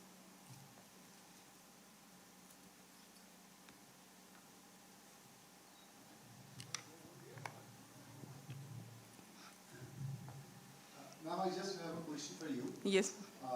In your sampling, you just mentioned two groups, Hindu and Muslim. As we know that we belong to a multicultural and multi-plural society. Yes, yes. Do you have any suggestion? Can we have some generalization from your findings for other groups also? Okay. Thank you, sir. Your question is very genuine and very important in this context. We cannot generalize this finding, but most of the time, the theoretical perspective, according to theoretical perspective, when we are interpreting the majority and minority relations, okay, at that time we can generalize this type of relations, because most of the studies suggested that if the majority group are intolerant to the minority group, at that time there is a violence and the prejudice between the groups, and the relationship is become the hostile and aggressive. If the majority group are very welcoming to the minority group, at that time they feel secure, because there is a one theory, it is a social identity theory. According to them, when we are secure about our own identity, about our own cultural heritage, at that time we are due respect to others. And when we are glorifying our cultural heritage or cultural identity or cultural beliefs, at that time it leads to the biases and biased perception towards the other groups that create the problematic relationship and conflicting relationship with other groups.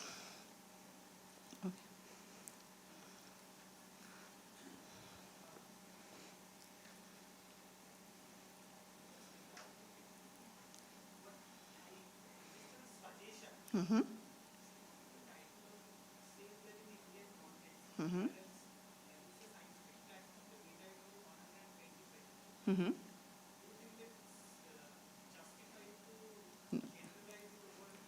No. Okay.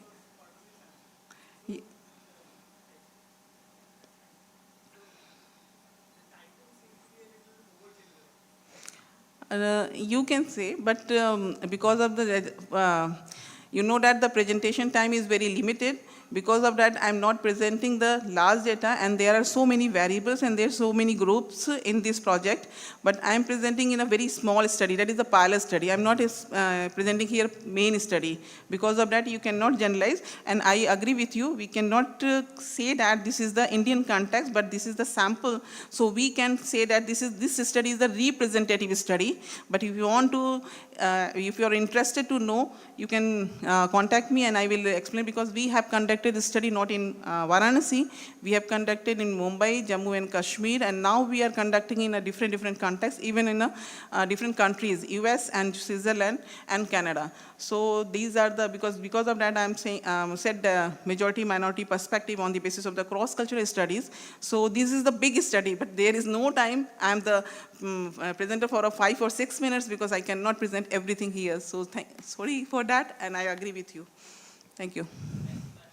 Okay.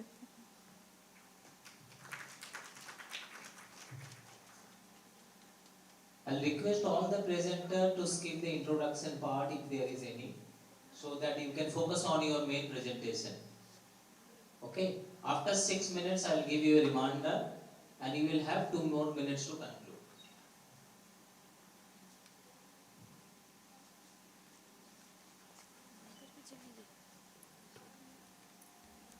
Our next presenter is Papri Das, PhD student of psychology, University of Calcutta. Her topic is compassion from the lens of college-going young adults.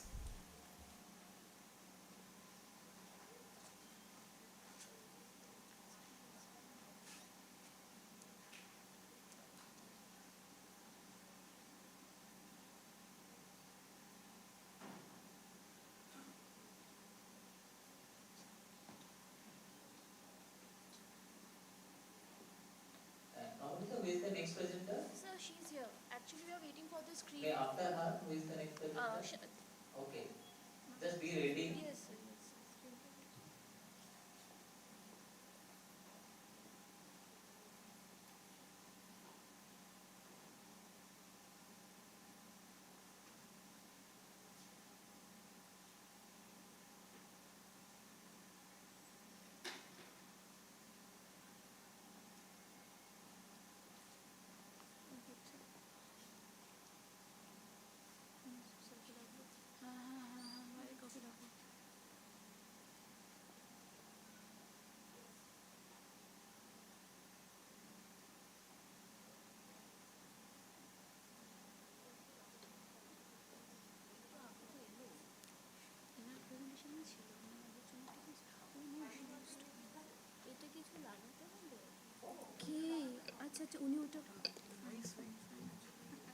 She presented with her own, na?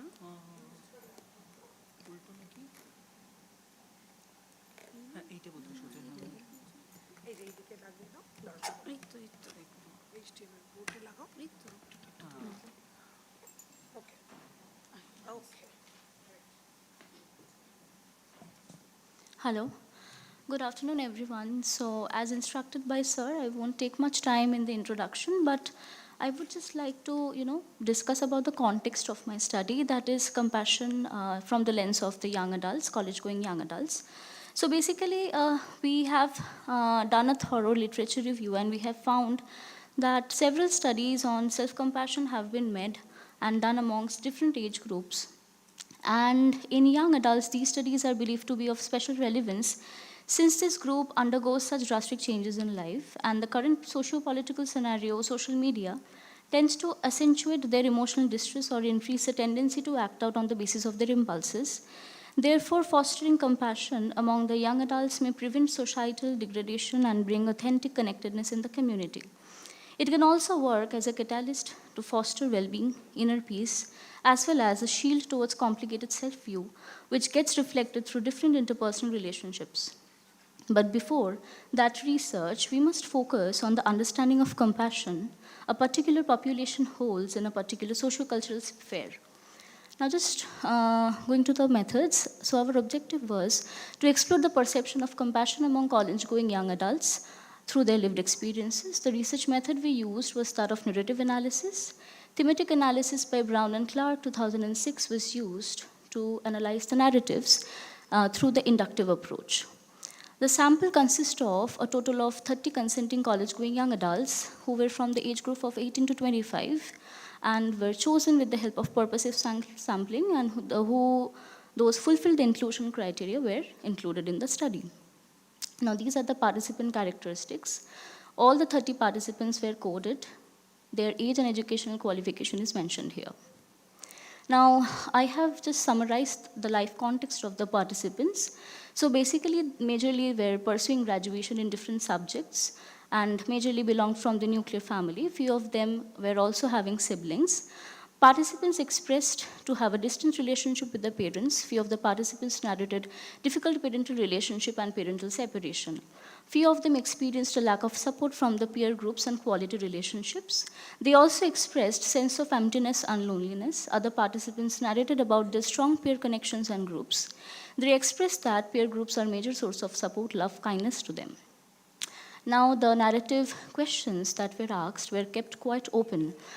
They were, how do you understand about compassion? Can you please explain it with respect to your own lived experiences of compassion? In the procedure, we first prepared the narrative interview, then data generation was recorded, audio recorded. Data analysis was done, followed by the methods of Brown and Clark's 6 stages of thematic analysis. Okay, now these are the findings. Findings, these were the findings based on the research objective, and the research objective was to understand the perspective of compassion from the lens of the young adults. So these were the superordinate themes found, that is desire to alleviate suffering, empathetic concern, sense of togetherness, common humanity, and self-sacrifice. Under the superordinate theme of desire to alleviate suffering, recognition of suffering, helping behavior to known unknown, volunteering for mankind were found to be the themes. Empathetic concern, feelings of others, for animals, self-love, mindfulness were found. Sense of togetherness were found to have themes of we feeling, suffering together. Self-sacrifice had the art of giving away, self-love as the themes. Common humanity had the theme of suffering is universal. Now, these are the few sample verbatim I have given here. Now, just coming to the discussion, I have went for the composite analysis and have not focused on the ideographic analysis for the time constraint. Now, to comment on the desire to alleviate suffering, overall the participants depicted a readiness to act when they perceive suffering in known, unknown, and mankind in a whole. The participants have a concrete cognitive understanding and recognition of problem situations. They delineated the intent and motivation to help others with probable solution. Compassion has been perceived to be a state where there will be a proper understanding of the problem situation, succeeded by actions to solve the problem. Compassion has been perceived to have an emotional tone. Participants depicted empathetic listening, kindness to others, comfort and concern, and listening and feeling of heaviness for the animals. The participants have the ability to feel and emotionally relate to others but lack distress tolerance. So here I would like to also mention that in the studies of compassion given by Gilbert, he has mentioned the two components, that is of distress tolerance and non-judgmentality, to be there for a very concrete understanding of compassion. So here we can see that the young adults are lacking distress tolerance, which leads them to internalize others' pain, arising emotional distress in them. On the contrary, few participants have also perceived compassion towards self. Participants here have been found to be mindful about self-boundaries, importance of self-care and self-prioritization. This reflects that young adults do have the potential to understand and practice self-compassion. Compassion has been perceived to have a sense of communio.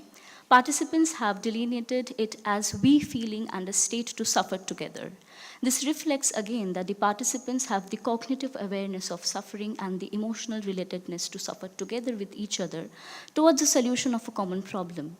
It is also reflected that the ability to embrace working in groups among the participants were shown. Now, the next thing is that participants the comment on self-sacrifice will be that the participants depicted a lack of distress tolerance, and they have shown a difficult self-priority in terms of helping in others. So it has been found that the participants have faced difficulty to see others suffering from an objective distance, which resulted in their own emotional overburdening and distress. So from this, we can suffice and reason regarding the problems young adults are going through in terms of compromised self-view and other view, getting expressed in terms of lowered well-being. And to comment on common humanity, few participants could relate with the philosophies of living. They reflected that sufferings are the integral part of life, and every living being has to go through suffering as the part of their lived experiences. Now, these are the researchers' reflection. I would like to mention that we found that majority of the participants narrated about other compassion. Compassion has been associated with many psychological constructs like empathy, kindness, pro-social behavior. But there were a few participants who narrated about a shift of other compassion to the self-compassion. It further reflects contribution of several factors, broadly their life struggles and sufferings that led them to choose themselves and think about self-compassion. Now, to conclude, the findings of the current study is conclusive of the facts that young adults having cognitive and emotional awareness of compassion, they face difficulty in balancing other compassion and self-compassion. Other compassion with lack of distress tolerance and tendency to self-sacrifice leads to self-sabotaging, emotional distress, and hinders positive personal growth, interpersonal relationship, and overall well-being. Now, the implication. So we can see that as there is a difficult balance between other compassion and self-compassion, but we can foster both the balance and the other compassion and self-compassion among the participants through cultivation of compassion training programs. CCT may help the young adults understand the equal importance of different facets of compassion, and incorporating compassion practice in daily life will act as a buffer against compromised state of well-being. Thank you. And thank you for being on time. Any question, clarification?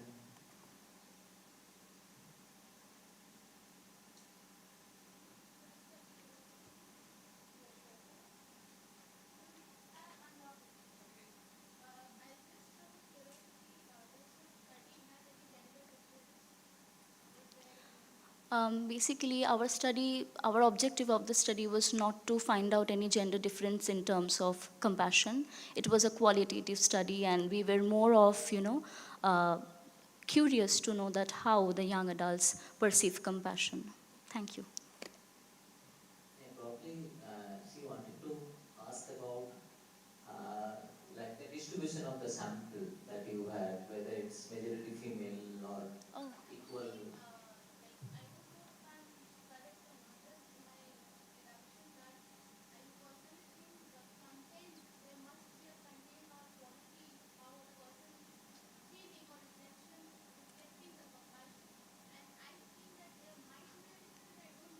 Okay. Okay, I got your question. So yeah, I can actually. Oh yeah. Thank you for that. Thank you for the question. I can actually tell you that from the ethnographic analysis, as far as I remember, there were no such differences found among the male and female participants. They all equally, could perceive compassion for others majorly, and a few participants who were majorly female, who could actually, comment on the shift from other compassion to the self-compassion. Thank you.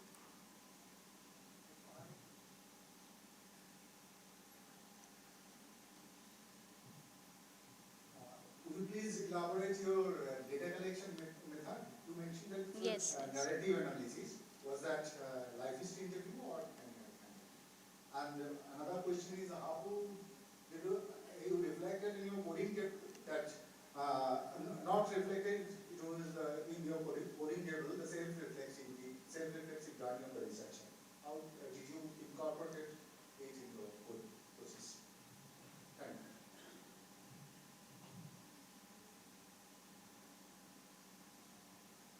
Okay, so coming to the procedure of narrative analysis, so there are many methods of narrative analysis, and I have used thematic analysis to analyze my narratives collected.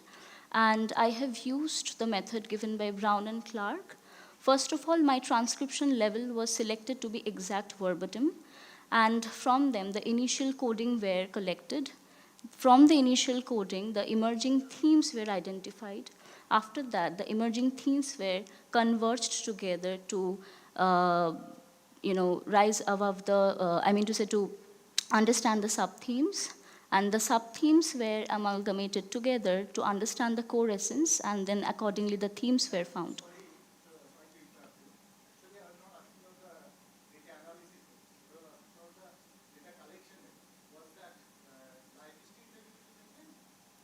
It was not exactly the live interview to clarify. It was just the questions to get an understanding that have they are having any experience of compassion in their life, and if yes, then that sort of narratives.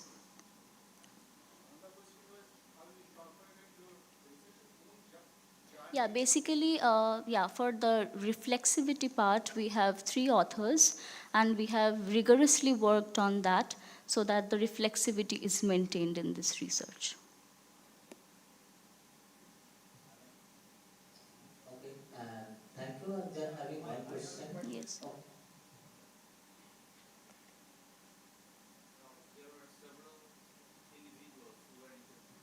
Yeah.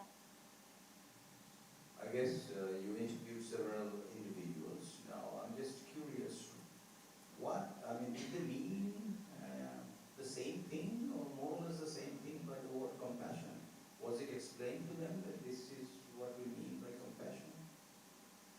our main motto or agenda of this study was actually to know how they know about compassion or what their perception is. So we have not, gave them any sort of priming that what compassion is, because we wanted to explore what they think about compassion. Thank you. Sir, you wanted to ask?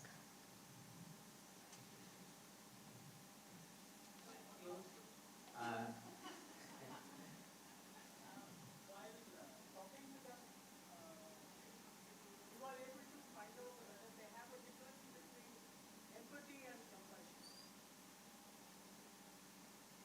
Basically, as I have already mentioned in my findings, they couldn't differentiate between empathy and compassion, but rather they have linked empathy and compassion. It was sort of overlapped. Thank you. What was the language of the interview? Sir, it was in English language. Okay. Thank you. We'll go for the next presentation.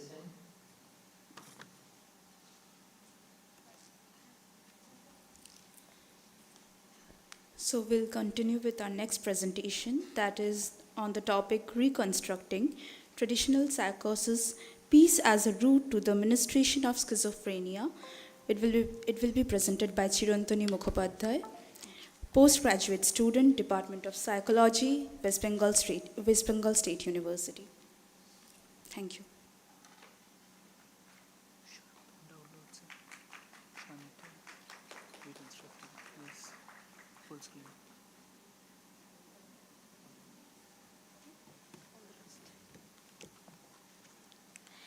Good afternoon, one and all present here. I am Chirantani Mukhopadhyay.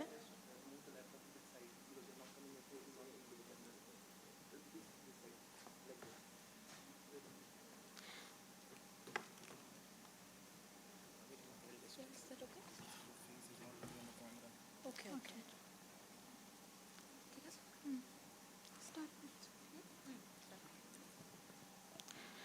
Good afternoon, one and all present here. I am Chirantani Mukhopadhyay, student of West Bengal State University, and I will be presenting our paper entitled Reconstructing Traditional Psychosis, Peace as a Route to the Administration of Schizophrenia.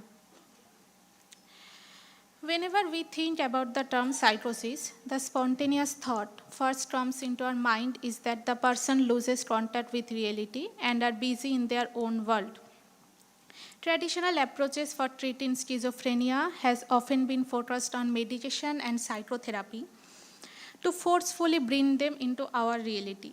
We generally do not consider viewing them from a constructive and adaptive angle. In the present case, a single subject active case of schizophrenia was analyzed via semi-structured in-depth interview for estimating the delicate philosophy and instances of peace building. Reconstructing traditional psychosis from a non-clinical peace-oriented angle and exploring the potential benefit of peace as a route to the administration of schizophrenia is a complex and multifaceted one. Schizophrenia connotes a kind of alien intrusion, whereas in a person's humanity is inevitably eroded. Can we say that being a voice hearer is same as hearing voices? Land mentions that in Politics of Experience, schizophrenia is a successful attempt not to adapt to pseudo-social reality, which clearly signifies his view about the importance of peace and avoidance of violent realities, depathologizing schizophrenia and viewing psychosis from a socio-adaptive angle. By promoting a sense of inner peace and well-being, individuals with schizophrenia may be better equipped to manage their overall well-being and improve their quality of life. A qualitative study shows that yoga intervention is found to be helpful in reducing symptoms, increase self-awareness, and improve overall well-being in persons among schizophrenia, a study done by Chatterjee et al. 2020. Our objective is to explore a route to reconstruct the conceptualization of schizophrenia from the perspective of peace through grounded theory approach. The participant in this study was KP, a 45 years old female diagnosed with schizophrenia and was recruited through the psychology clinic at the Department of Psychology, West Bengal State University. Unstructured interview was conducted to explore her perception and how she attempted to cultivate peace in her life. 7 interviews were conducted over 60 days and the interview lasted over 20 to 30 minutes each. And questions were asked about KP's life experience and followed up with open-ended questions. The researchers maintained a grounded theory approach and revisited the themes whenever necessary through iterative process. A memo of the researchers' experience, observation, interview updates were kept digitally. Now coming to the result and discussion part, we have got some themes from our study. Firstly, fantasizing nonviolent realities. As reflected in the verbatim, ভালো আমায় তো সবাই ভালোবাসে, সবার ভালোবাসা পেয়ে আমি এখনো পর্যন্ত. As a form of fantasizing non-violent realities is a form of coping external violent situations via fantasizing a dystopian past and utopian personal future. As reflected in the verbatim of KP, 10 lakh টাকাটা নেওয়ার জন্যই খালি আমাকে বিয়ে করেছে, আমাকে বউ বলে পরিচয় দেয় না. As we see that due to the presence of hatred, which is loss of love, and violence, which is lack of peace in the past is conceptualized as dystopian, not utopian at all. But in the case of future, she modeled on or aiming for a state in which everything is perfect. এখনকার স্বামী খুব ভালো, আমাকে খুব ভালোবাসে, আমি দেখিনি কিন্তু আমিও খুব ভালোবাসি. Even when utopian conceptualization is considered idealistic, it is still acknowledged in literature and discussed in society without any harsh stigma attached to it. But when in a case of person labeled as schizophrenia or psychotic, the situation or the reaction seems to be very different. Now, coming to the second theme, insignificant importance towards norm. বাকিরা কে পছন্দ করছে না করছে আমার দেখার দরকার নেই. So, there seems to be insignificant importance towards norm because perceiving norms as a stressor, hence coping against norms by diminishing or reducing their impact became essential in order to find personal peace. Need for love and peace. মায়ের অভাব তো আমি বাবাকেই মা বলি. There seems to be a lack of love and peace in mind. In order to gratify it, they create their own fantasy world, maybe due to the sense of agency of oneself. As also reflected in the verbatim wishing for peace, amar ma ele amake shanti pabe. Intellectual and logical understanding. আত্মা কখনো মরে না তো ওর থেকেই আরেকটা বাচ্চা হয়. Since she does not intake medication for the past 1 year, there should not be any positive effect of medication. Even after that, there are instances of culturally relevant as well as spiritual as well as materialistic conception is present. And in the next theme, husband as a non-favorable part of life is a reflection of the dystopian personal past. However, in discussion, we can say that in this study, we do not oppose psychiatric practices directly, but are more involved in the understanding and exploring a range of symptoms in order to dissect the independent personal narrative and conceptualization of personal peace. In medication, KP was in medication for the past 1 year. KP was on medication since 2008, but she has discontinued medication for the past 1 year. And studies have suggested that effectiveness on medication in schizophrenia and found that relapse rates were very high when treatment is discontinued. A grounded theory approach was used because it is helpful in single case studies, whereas a thorough comprehension of the case is needed. In conclusion, we can say that our attempt is not to view schizophrenia from a clinical or medical lens, but to view it from a peace-seeking lens where peace may be used as a strategy to cope violent realities.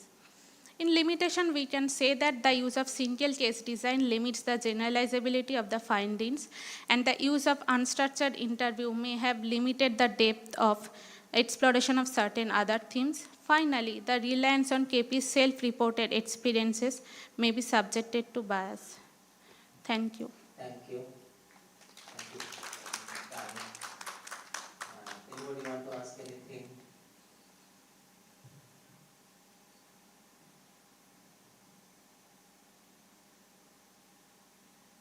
Okay, thank you. We'll go for the next one. Okay, ma'am. Yes.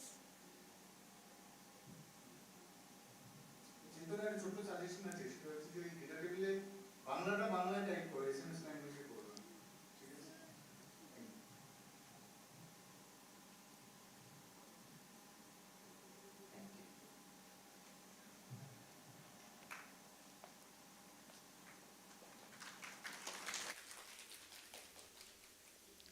Our next presenter is Navneeta Bose, faculty of West Bengal State University, on the topic Working Dialectical Behavior Therapy Techniques Among People with Borderline Personality Disorder in the Domain of Self-Peace.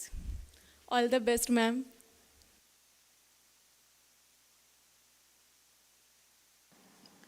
A very good afternoon to all of you.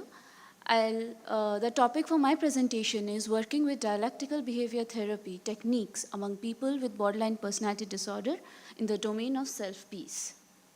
So I'll directly go in this slide, the perception of self in borderline personality disorder and the perception of self, how self is viewed or how self needs to be viewed with respect to dialectical behavior therapy.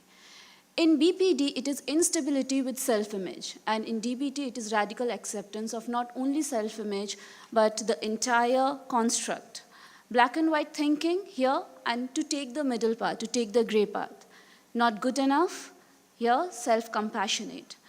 Fear of abandonment, and in DBT is change in constant, no one is there for eternity.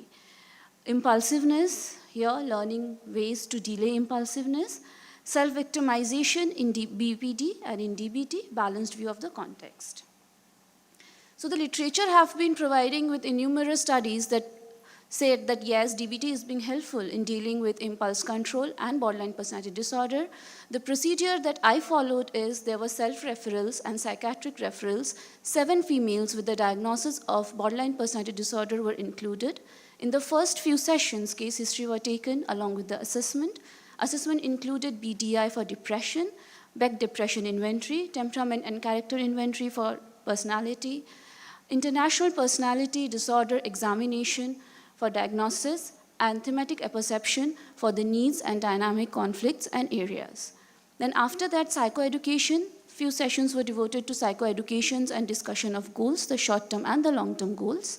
And then working with techniques of DBT, there are a maximum of 30 sessions, with 20 being the minimum. So as we know that DBT provides us with acceptance skills and change skills, and here in the present paper, I have highlighted the acceptance skill, the mindfulness. Mindfulness is further divided into what skills and how skills. What skill about what we need to do when we practice mindfulness? We need to observe, we need to describe, we need to participate. And in mindfulness, how to do that? Non-judgmentally, open-mindfully, and effectively. The states of mind, yes, very important for us to take the gray path. Emotional mind and rational mind, an amalgamation of those, the wise mind.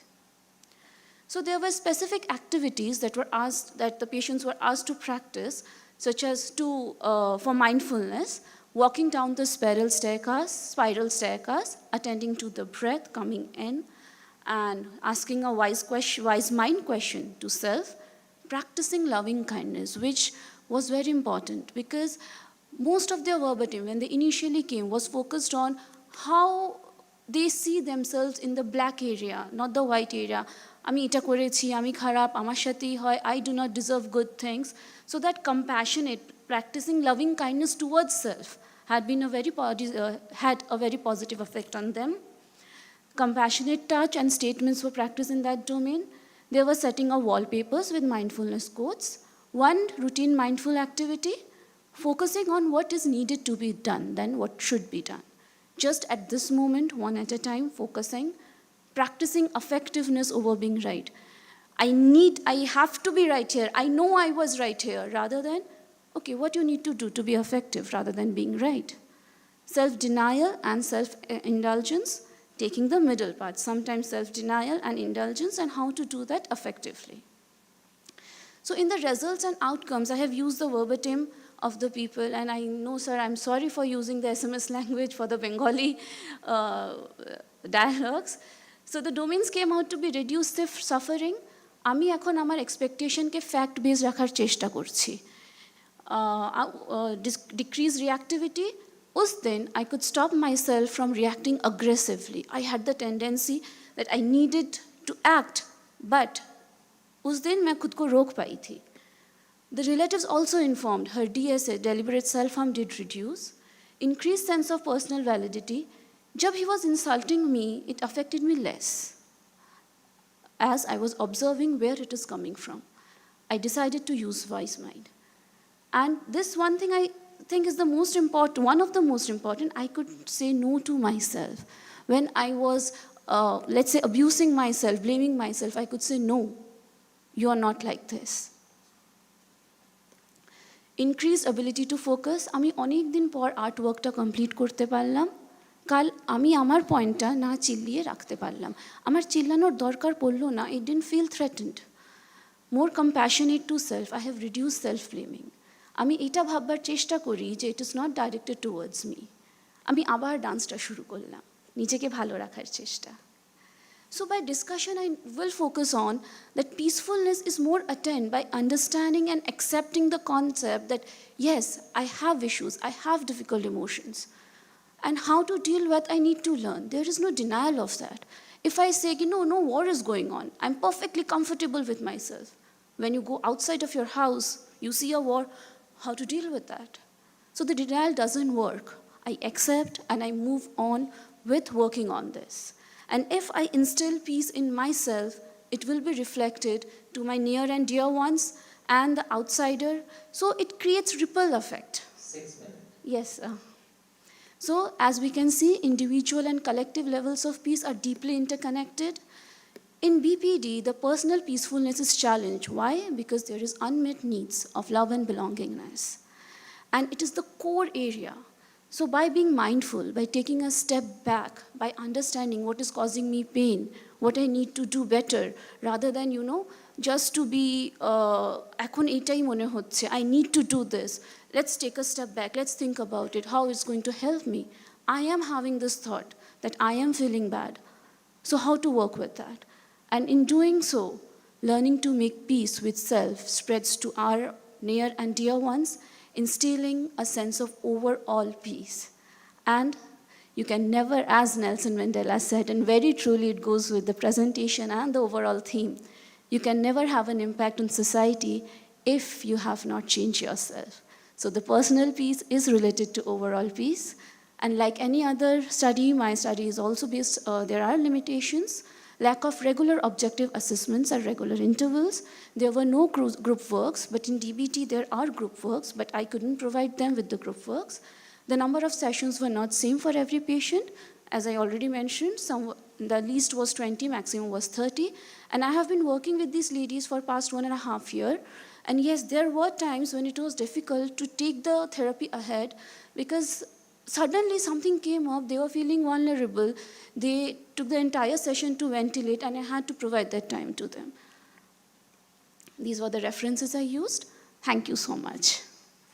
Thank you for your time. Any query, clarification? Yes, ma'am.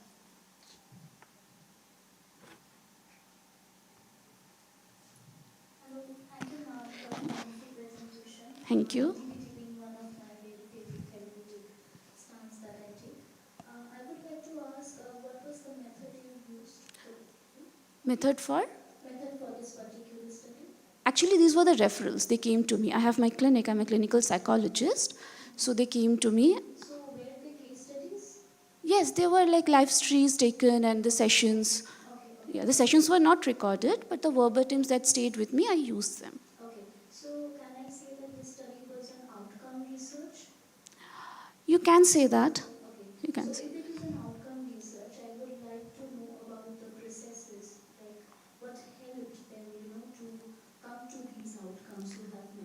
Yes, so as I said, the techniques that I have mentioned for mindfulness, actually in this paper, I have focused on the mindfulness techniques. So while using the mindfulness techniques, when they blamed self, okay, this happened because of me. But when they were regularly using the techniques, they could take a step back and they could see the whole thing, okay, what are the other factors involved? So they could be more aware of the situation, the processes that were going on inside and outside, and to reflect back on them. And that helped them to come to the outcome. Okay, thank you so much. Actually, rarely we see that this specific therapeutic technique works. It's more of a very. Anybody else?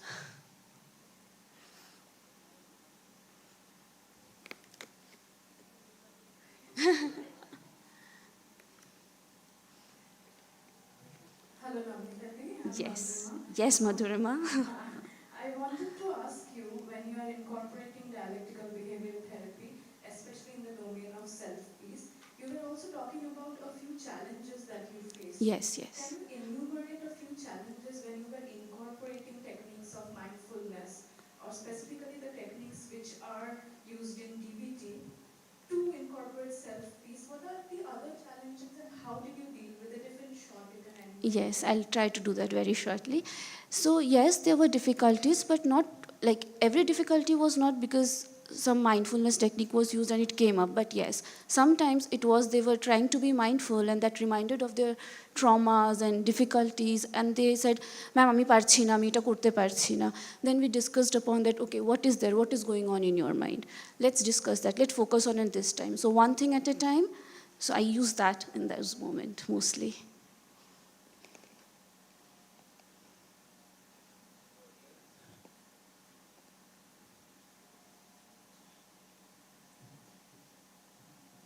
I'm having two questions. Yes, sir. I couldn't understand, you mentioned some of the tools, TAT, TCI, Yes, sir. IPD is understandable, BDI. How did you use those tools in this outcome research? That is the first thing. And second, any particular reason that you wanted to relate with the peace psychology for this particular research? And it seems that you are using more objective research protocol here.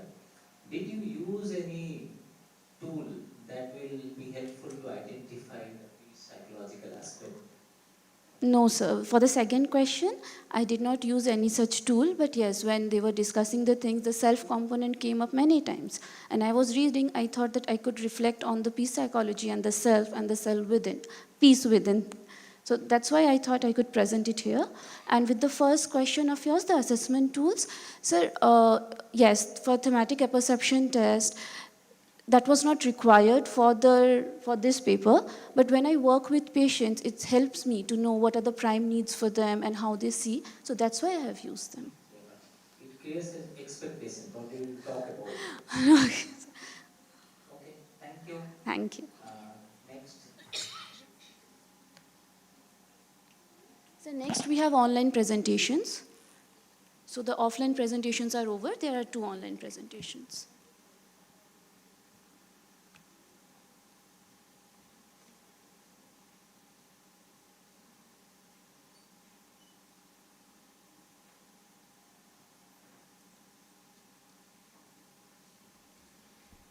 Thank you, ma'am. So next we will continue with the online presentations. Before that, I would again request if Sachit Prashin Mandal, Assistant Professor, Department of Psychology, Rajiv Gandhi University, is present here.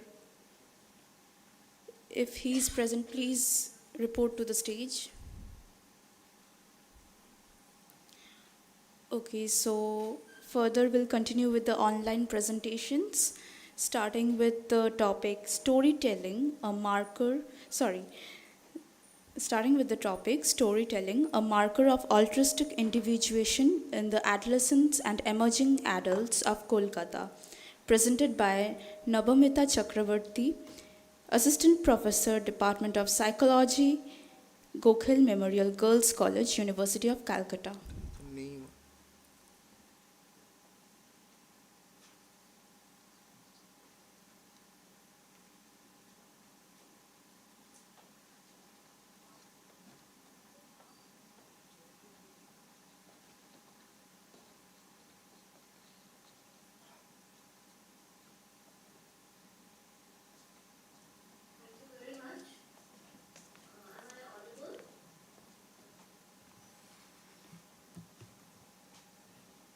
Arkita, announce that she's audible, but tell her to wait for just 2 minutes. Yes, you're audible. Just wait for 2 minutes for the presentation to start. Send a corrected presentation and send a corrected PPT. The last one should be considered, please. Or I can share my screen. Tell her Okay. to share her screen.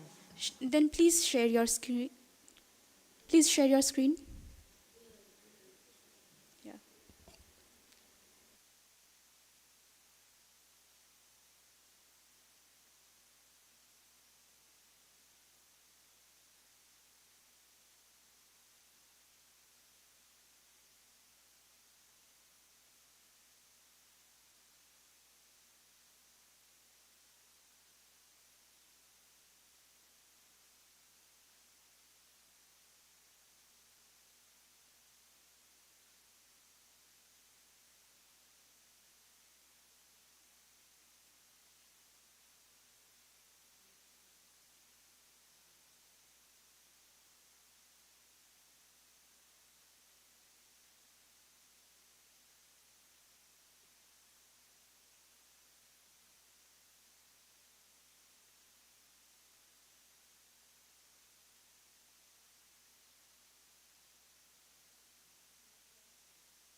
Sorry to interrupt.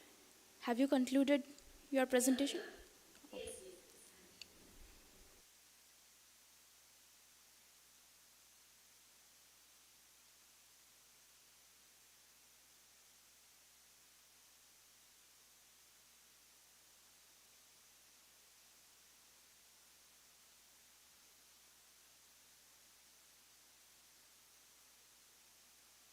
Okay.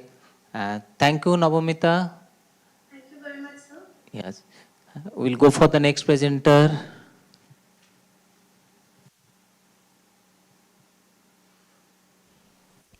So the next presenter is Sandra Sashikumar, student of Pondicherry University, presenting on the topic the relationship between mindfulness, sense of control, and life satisfaction among university students. Hi. Hello. Hope I'm audible. Yeah, you are Yes. audible, and you may begin with the objectives and the methods part. If you can skip the introduction part so that you can present the entire thing. Thank you. Thank you. I'll just let the screen now.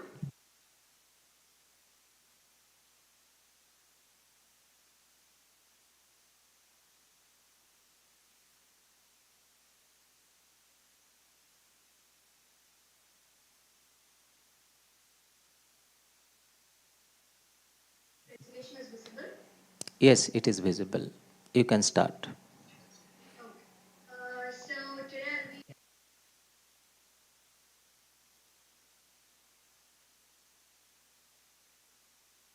control and life satisfaction among university students. This is kind of a foundation research, so that because I think foundation is important before we go into the extensive of peace and mindfulness psychology related to it. So I would directly go into the method part then. So basically, the objective of the study is to understand the relationship between mindfulness, sense of control, and life satisfaction among university students. And the other part was to understand how social demographic factors can also influence these variables among university students.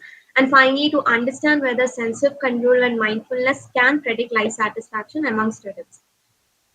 And the hypothesis was the null hypothesis was given as they are not related among university students, and social demographic factors do not influence these factors among university students. And finally, sense of control and mindfulness cannot predict life satisfaction.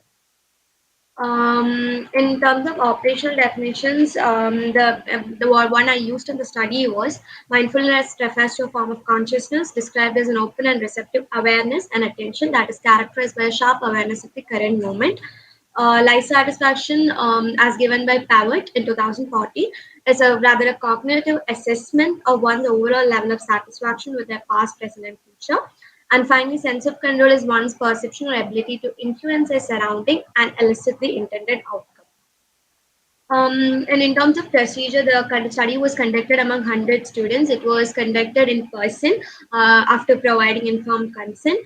Convenient sampling was done, and the main two social demographic factors I used were gender and their living conditions. So both male and female students, and as well as hostels and day scholars, were included within these 100 students. In terms of the tools I used, obviously there was a social demographic sheet. Other than that, the tools used were mindfulness attention awareness scale by Brown and Ryan in 2003, which consists of 15 items. Temporal life satisfaction with life scale, which also consists of 15 items. And finally the sense of control scale, which consists of 12 items. None of this scale had negative scoring, and it was the same in the sense that higher score indicated higher mindfulness, life satisfaction, or higher mastery and constraint. One of the key factor in sense of control scale was it was divided into two, that is mastery and higher constraints, where it consider four items, which consists of mastery. To put it more simply, we can consider it as rather internal sense of control, where people feel like that they are in control. They perceive that they have the ability to control their surrounding and get an outcome. And perceived constraint consists of 8 items, which basically means that it's not exactly it, but to make it more understandable, rather external sense of control, where people feel like they're not in control and they're more likely to depend on luck or chance. Data analysis was conducted using SPSS Statistics 27th version, and the main three data analysis used were Pearson's correlation, t-test, and multiple regression were used to analyze this data. To directly go into the results, the first one was socio-demographic factors. Here we see that majority of the students were in the age group of 21 to 23. And in terms of gender, 49% of the sample was men and 51% was women. In terms of living conditions, 53% were hostlers and 47% were day scholars. In table 2, here we see that the sense of control mastery is positively correlated to life satisfaction and also mindfulness. Here we see that the positive correlation between sense of control and life satisfaction might be because of the fact that individuals who believe that they are in control of their own life are better able to cope with challenges and are hence more likely to make decisions which align with their values and priorities, which might have an influence on their life satisfaction. The positive correlation between sense of control mastery and life satisfaction has been recorded by Kelly and Stark in 2000, in which they conducted a study across in which they conducted study across 17 countries. In terms of sense of control mastery and mindfulness, there is also a positive correlation. This might be mainly because of the fact that individuals who believe that they are in control of their life are better able to cope with challenges in their current moment and are better able to appreciate what they have in their at present, instead of dominating their past or worrying about their future. So that might be a possible reason why we see a positive correlation between sense of control mastery and mindfulness. The same has been recorded, the positive correlation has been recorded in another study conducted by Charles in 2010 among university students. In terms of sense of control constraints, we see that there is a negative correlation between life satisfaction and as well as mindfulness. So it goes on the similar theme of sense of control mastery, in the sense that individuals who believe that they are not in control of their life are more likely to be anxious about their future, and are also more likely to feel 2 minutes helpless more. and okay, hopeless. So this might be a possible reason why we see a positive correlation, negative correlation among these factors. So there is also a positive correlation between mindfulness and life satisfaction, which has been accounted by Carmen and Watson in 2017 across 347 samples. There is another table here where we see that in terms of mastery, there is no significant difference, but in terms of constraint there is a difference, where men feel that they are less in control of their life than women. In terms of life satisfaction, there is no significant difference among men and women, because they might have more similar aspirations as we are moving into a new decade. In terms of mindfulness, women seems to be more mindful than men. In terms of living conditions, we see that except in case of mastery, where day scholars feel like they are more in control of their life. In all the other factors, that is constraint, life satisfaction, mindfulness, we do not see a significant difference. This may be accounted because of the fact that day scholars are more likely to have structure, are more likely to have mastery over their day-to-day routines, as opposed to hostlers who might have to adhere to a particular routine. Other than that, we see that in terms of prediction, we see that mindfulness can in fact have a predictor, can in fact predict life satisfaction, as individuals who are more mindful may have a more sense of clarity and purpose, and are more open and have more self acceptance, which might be a possible reason why individuals might have greater or report greater life satisfaction. But we do see that sense of control is not enough, does not predict life satisfaction. It might have a rather mediating, it might act as a mediating variable, or it might be predicting in certain condition. For example, in Lackman and Weaver study, they found that individuals who are older and are educated, in that case there is a predictor relationship between sense of Your control and time life is satisfaction. over, madam. Thank you. Please, yeah, conclude. Okay, so to basically conclude, we see that there is a positive correlation between sense of control, mindfulness, and life satisfaction. There is also a positive correlation between mindfulness and life satisfaction. We see that men and women do not differ in terms of sense of control, but men have more sense of control constraint, and women have better mindfulness than men. We also see that day scholars have more sense of control than hostlers, but in all the other factors of life satisfaction, mindfulness, and constraints, they do not differ. Sense of control does not predict life satisfaction, while mindfulness predicts life satisfaction among university students. And finally, to get a more comprehensive research, we can go for qualitative or mixed approach studies. Thank you, madam. Thank you. Thank you. Anybody would like to ask anything?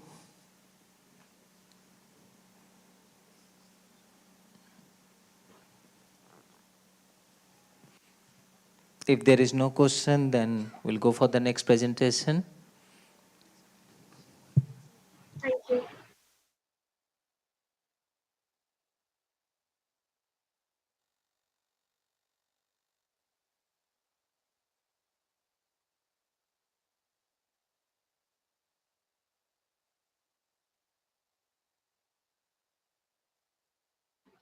Yes, of course.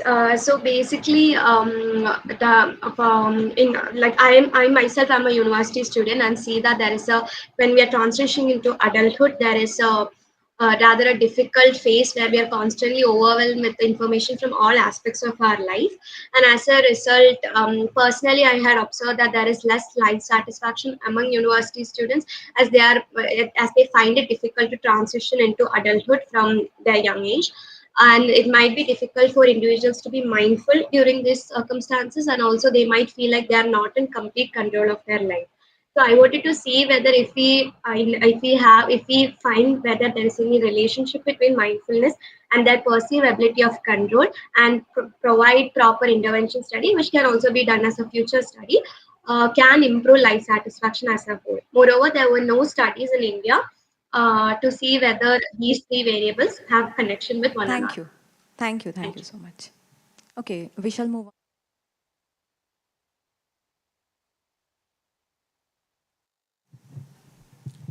Thank you. So with this, we come to the end of our scientific session track 4. And now we will shortly start with the panel discussion. Thank you for your cooperation, every participants, guests, and chairperson and co-chairperson. Thank you, everyone.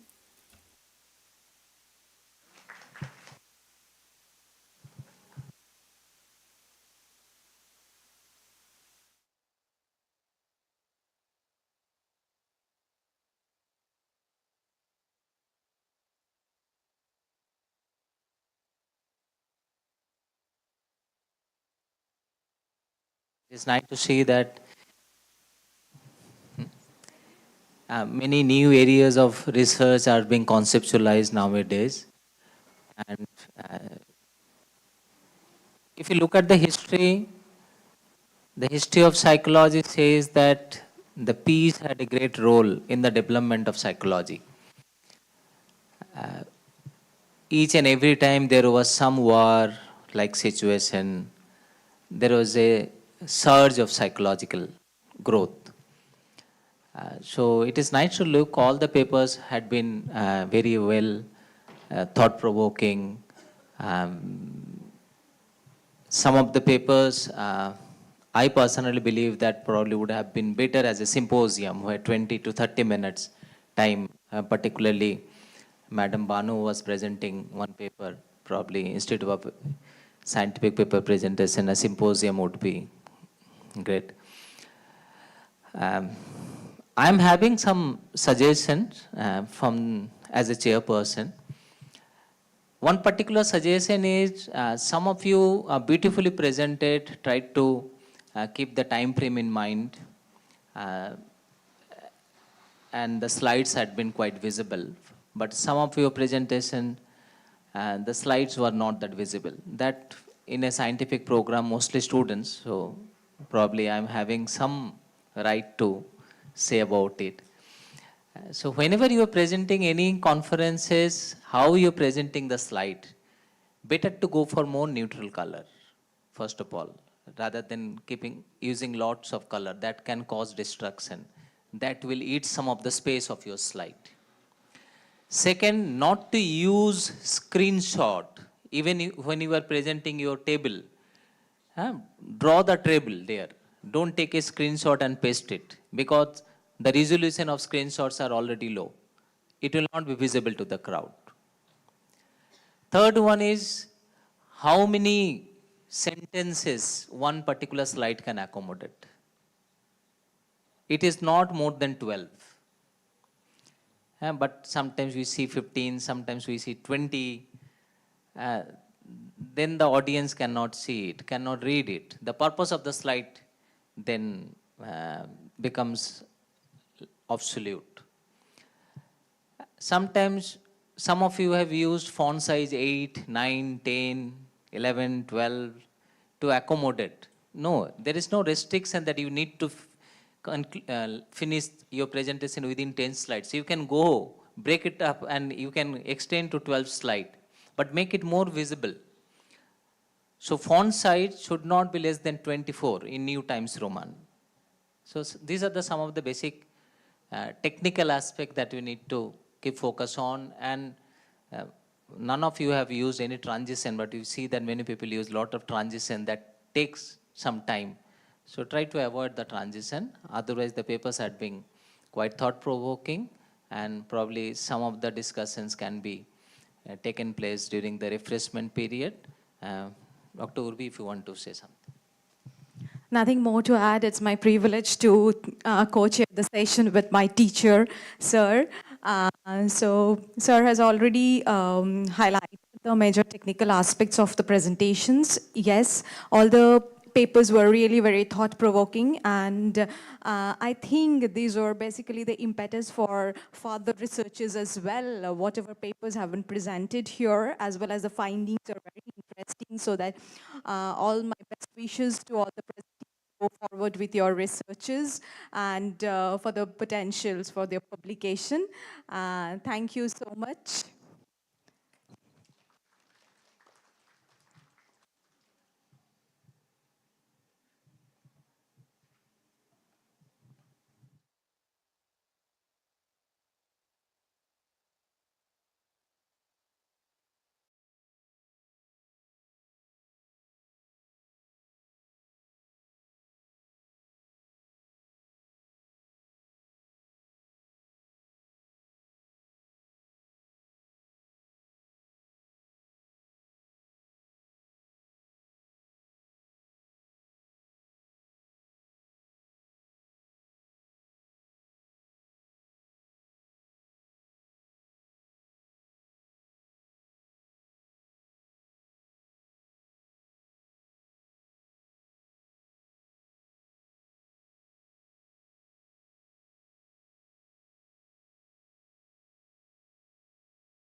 With the panel discussion, which is the penultimate event of this evening.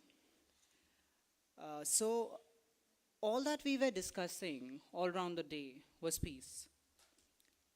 Now to conclude, we have our panelists for the panel discussion titled Perspectives on Practicing Peace.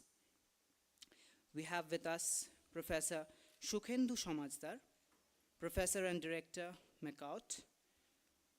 His topic is Peace Without Privacy. Is that possible?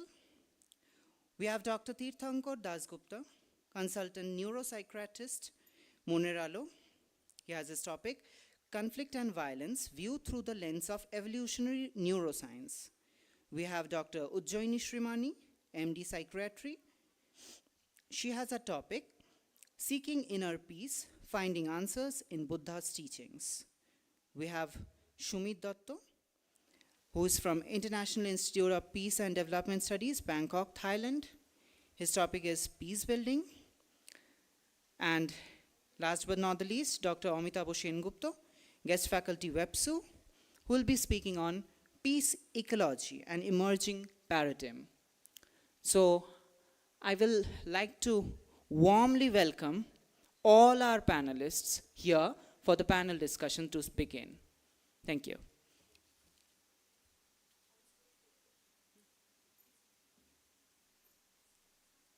All the panelists are humbly requested to be on stage, please.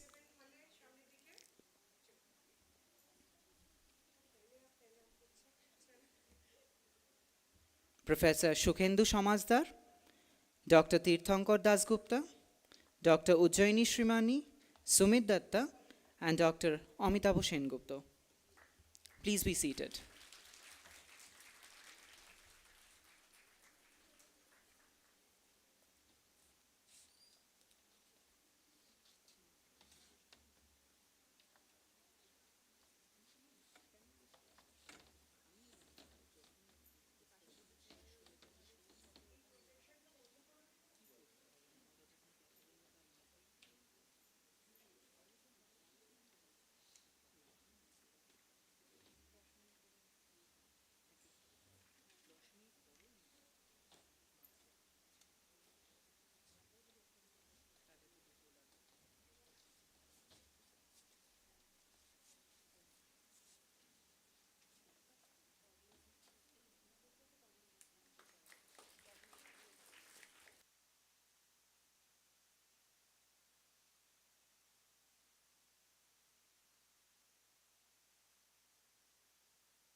Technicians are requested to provide another cordless.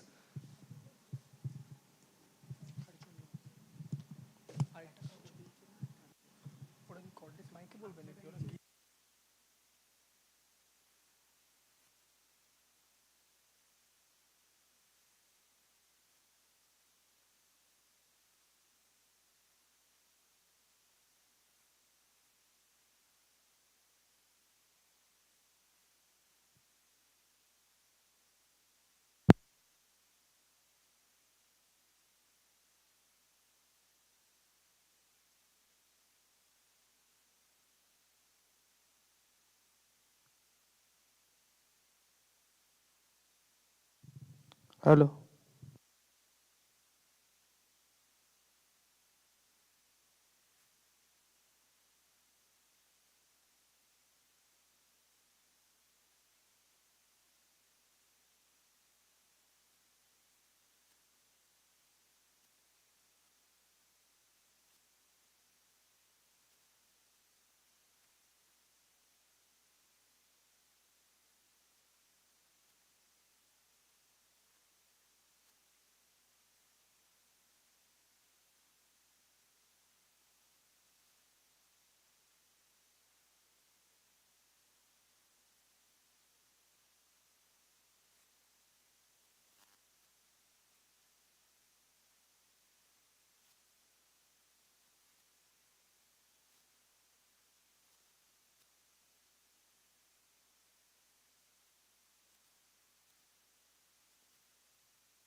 Hello.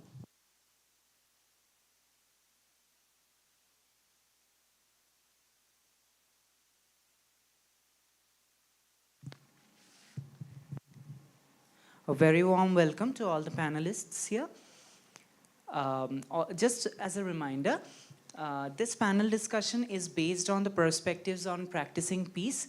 So all the panelists are requested, because we have a little bit of time restraint, all the panelists are requested to kindly keep their conversation within 10 minutes. So we are starting with Professor Shukhendu Shomazdar, Professor and Director, McCourt.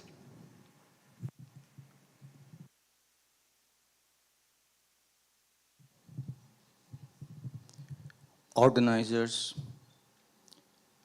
dignitaries, delegates, and members of the borderless learning community. Namaskar. Good evening. Peace comes from within. Do not seek it without. Thus spake the enlightened one. And such is the traditional wisdom that has endured for nearly 3 millennia. But this evening, allow me to ask an offensive, to raise a blasphemous question. Is it still good advice? Does it hold true even today? I'm using the word still and even today to mean the age of artificial intelligence, the post-AI era. The soundness of this advice is posited on the clear distinction between within and without.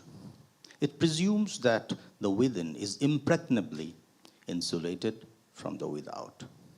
In other words, the within, that's the mind, psychologically speaking, is the impregnable seat of sovereignty of the individual and cannot be accessed by others or from outside. In this sanctum sanctorium, the individual is sovereign and free to engage in the pursuit of peace, defying exogenous distractions. But what if this impregnability is compromised? What if the mind is made porous and technical devices can access and alter our innermost life? What if convergent technologies blur, if not erase, the boundary between the within and the without? Will the pathway to peace still remain the same? Or will we be faced with the unforeseen condition of synthetic peace? Out of our critical analysis of the psychological reality of a person living in today's techno-economic society emerges the troubling but pertinent question: is peace possible without the sovereign privacy of the mind? Can a captive mind be truly peaceful? That is, if we are not truly free, can we still be truly peaceful? Will that be authentic peace? The following deliberation will address these uncomfortable issues made inescapable by technological developments of the last 10 years. But first, a bite of history. The intersection of behavioral science and computing science has been the focus of advanced research for a long time. Let me quote from the New York Times, dated 7th July. It revealed, quote, quotation mark, it revealed the embryo of an electronic computer today that it expects will be able to walk, talk, see, write, reproduce itself, and be conscious of its existence. Any guess of the year? It was 7th July. You would be hard-pressed to correctly guess the year as 1958, and the context was the machine perceptron, a precursor of today's artificial neural network-based AI. And the innovator was celebrity psychologist of the time, Frank Rosenblatt. In the 1980s, with genetic algorithms ruling the day, the soft-spoken gentleman John Holland held joint professorships in the Department of Psychology as well as Computer Science in the University of Michigan, Ann Arbor. And an apt recent example would be Geoffrey Hinton, commonly dubbed as a father of AI, who resigned from Google on the 1st of May, 2023. Hinton was originally trained as a psychologist.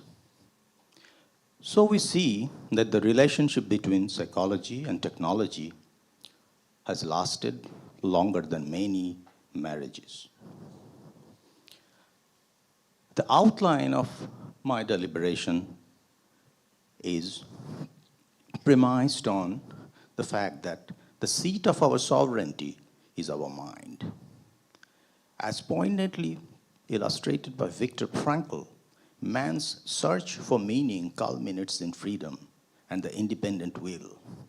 Humans are not like Pavlovian animals whose behaviors are determined solely by stimulus. The seat of being human, is perched in the space between stimulus and response. Number two, freedom of action is preceded by freedom of thought. So if freedom of thought is compromised, the behavior could be controlled as well. Then privacy of the mind is a necessary condition of this freedom of thought. And operationally, privacy means I control what has access to my mind. Number two, I monitor what it does while my mind is accessible to it. And number three, I can terminate that access at my will, as and when I see fit. Somebody please give me a cue after maybe when I have about 4 minutes left. Yes, doctor, you have about 3 minutes left. Okay. Yeah. Perforation in the privacy of the mind can therefore lead to erosion of human freedom. Convergent technologies of the day can imperceptibly breach our privacy and sneak into the inner sanctum of our mind. The concomitant monoculture of economics today is enabling a handful of big tech giants to monetize this newfound capacity for insidious breach of our privacy. People living in technological societies, mostly unaware of their shrinking sovereignty, are voluntarily complying in growing number and kind to entrench this condition of living in the delusion of freedom. Resistance to the prevalent way of life is made difficult by the fact that the benefits and convenience offered by frontier technologies are easily visible and loudly touted, while the harmful effects are invisible and silent. Freedom being the keystone of human fulfillment, the prospect of losing it prompts us to ask, if we are not truly free, can we be truly peaceful? And I would skip some of these things.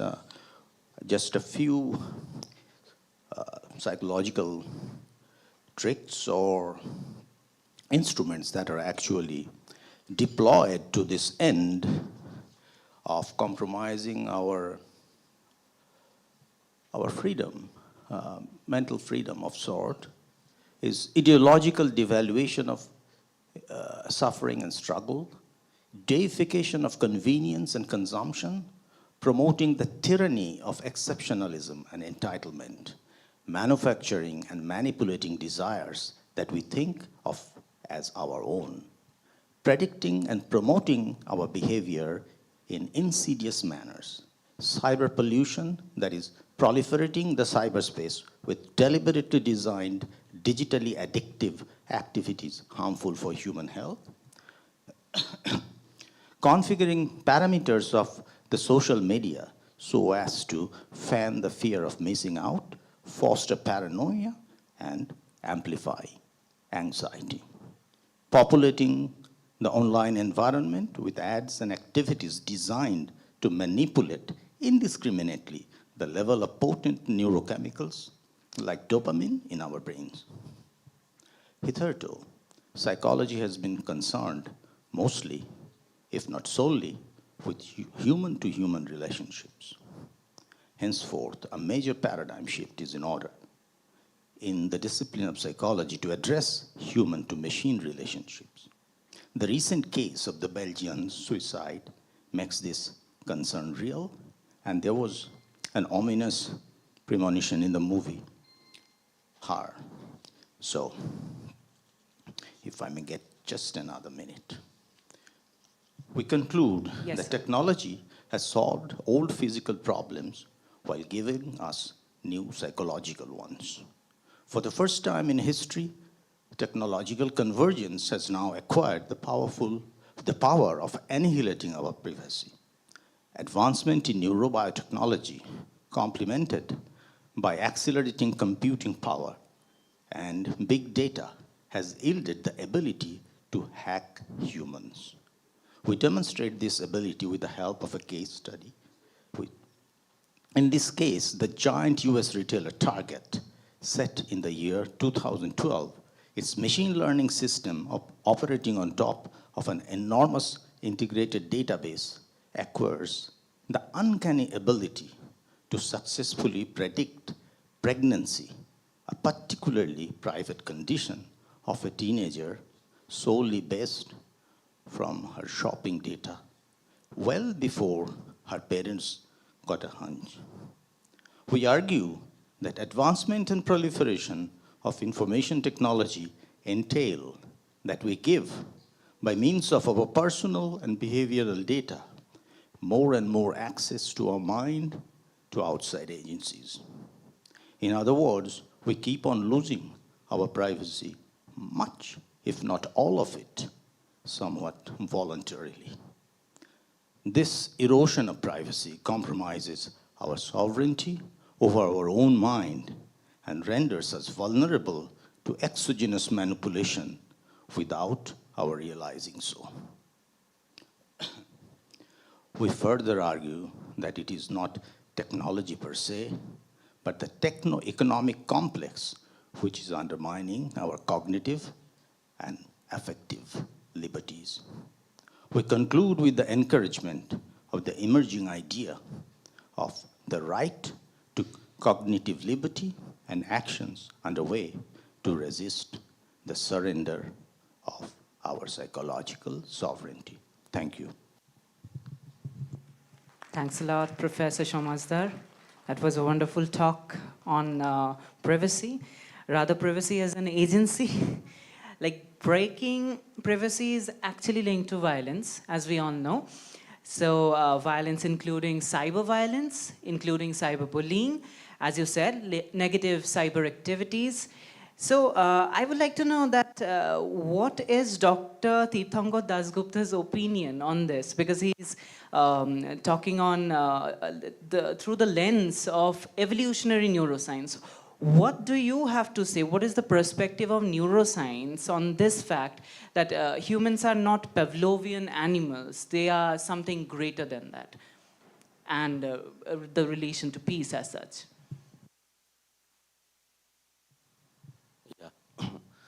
First of all, a very warm good evening to all the learned and distinguished speakers on the dais and all the respected delegates present over of the dais. And regarding your question about the basis of this neuroscientific, see, as Sir has said, yes, humans are not typical Pavlovian organism, but on the contrary, I would say, but I will try to discuss all this thing from the aspect of very nuts and bolts of human organism, not from the perspective of so-called human experience or consciousness. Because as you analyze all the behaviors, emotions, thoughts, actually they are finally the higher cognitive domains output of all those functions. So if you say this journey of this evolutionary journey, human has a long, over more than 70,000 years of journey, in fact more than that some say. So first, it's a journey from the predation to the production. Why this violence arise? And what is the mechanism? I won't take much time, hardly 5 or 7 minutes to get all together. So actually this violence, we can say it's a kind of defense mechanism of any organism. Not only humans, violence is present everywhere across all the living system, right? So first human came and they started their journey as forest dwellers. Group of hardly 100, 200, maximum 500. A very small group compared to current civilization where millions and millions of people stay in a country, a big group. So when there is a small group, 100, 200 or maximum 500, the group's composition is more of an egalitarian, not the hierarchical, right? So more egalitarian group and more cooperation between intra-group people was there. Probable neurochemical responsible was oxytocin there, as you all know. So there the very composed group was there, except the few cases of cannibalism, that too, ritualistic purpose or some stray cases of nutritional purpose. But not the organized violence or purposeless violence, all these things were there at that time.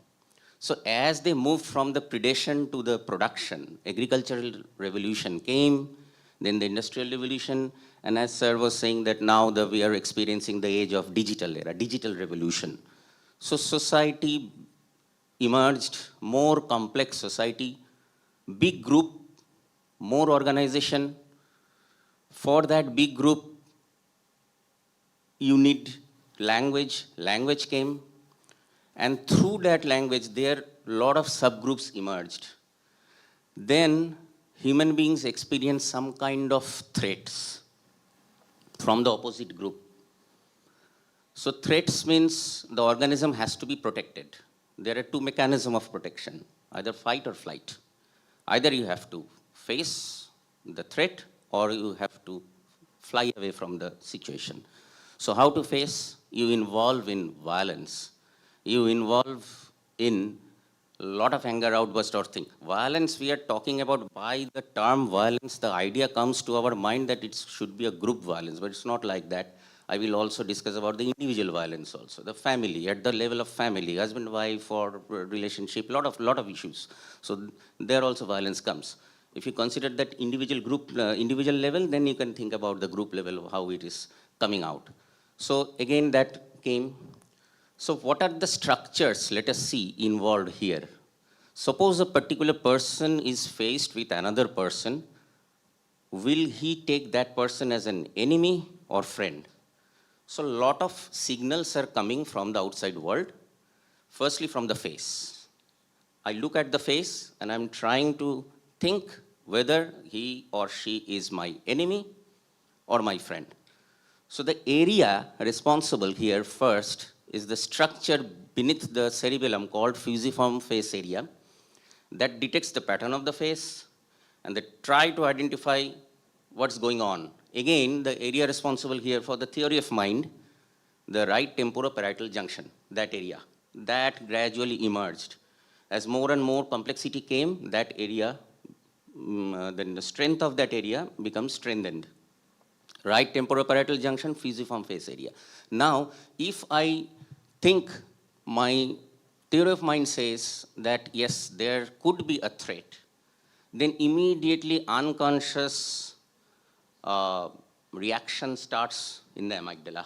more amygdalal response, and down the line, it starts a lot of stress reaction, as you all know, mechanism, stress hormone, cortisol, and all this thing, noradrenaline reaction, everything started. So amygdala, uncontrolled emotional reaction. To check it, we needed again the top-down approach from the cortex, frontal cortex, particularly dorsolateral prefrontal cortex.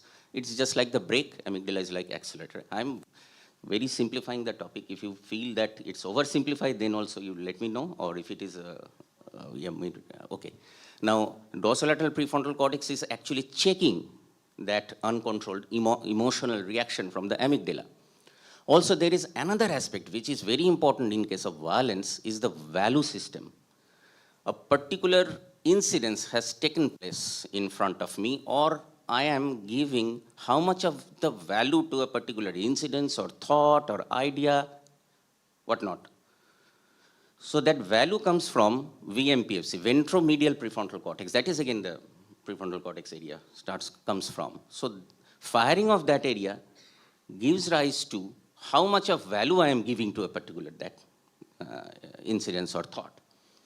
That part is clear.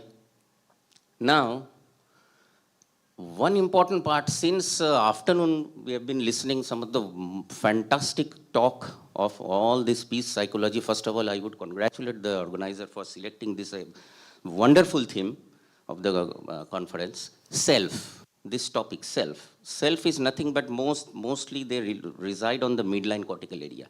Firing of that midline cortical area gives rise to this concept of self. Precuneus is an interesting structure that actually judges whether my self is hurt or not, and that also gives rise to bias. In this concept, I would talk a little bit, 1 or 2 lines about bias. So there are a lot of bias. You know much better than me about the bias. Psychologists deal that aspect. So there are cognitive bias, confirmation bias. So cognitive bias as cognitive dissonance proposed by the Skinner, it's nothing but just to bypass the information processing speed. The information processing time. Because you need to process lot of information day in, day out. Now, every time you have to use your conscious control, whether that person is right or wrong, then that delays the entire system. It will give sluggishness to the system. So that's why human brain devised a heuristic model, thereby just to bypass it, and immediately they think that, yes, so that person is out group, not in group. So it might be bad. So this is another thing. Confirmation bias means just স্রোত যেদিকে যায় আমি সেদিকে যাই. So that's the thing. If my leader or if majority of people is saying something, then I believe that yes, it's okay. Probable hormonal mechanism might be oxytocin responsible, because we feel at peace or at ease with that decision. Everybody is taking that decision, so it might be correct. So this is one thing. It's called bandwagon effect. So this is one thing. Based on that, 2 other things are important, gradually emerged in the complex society. One is called hot bias and another is cold bias. Every living organism is biased. Human being is particularly more biased. We cannot come out of the bias how well we practice it. But still, hot bias is whenever some person takes any decision reactively, not reflectively, instant. That person is very bad.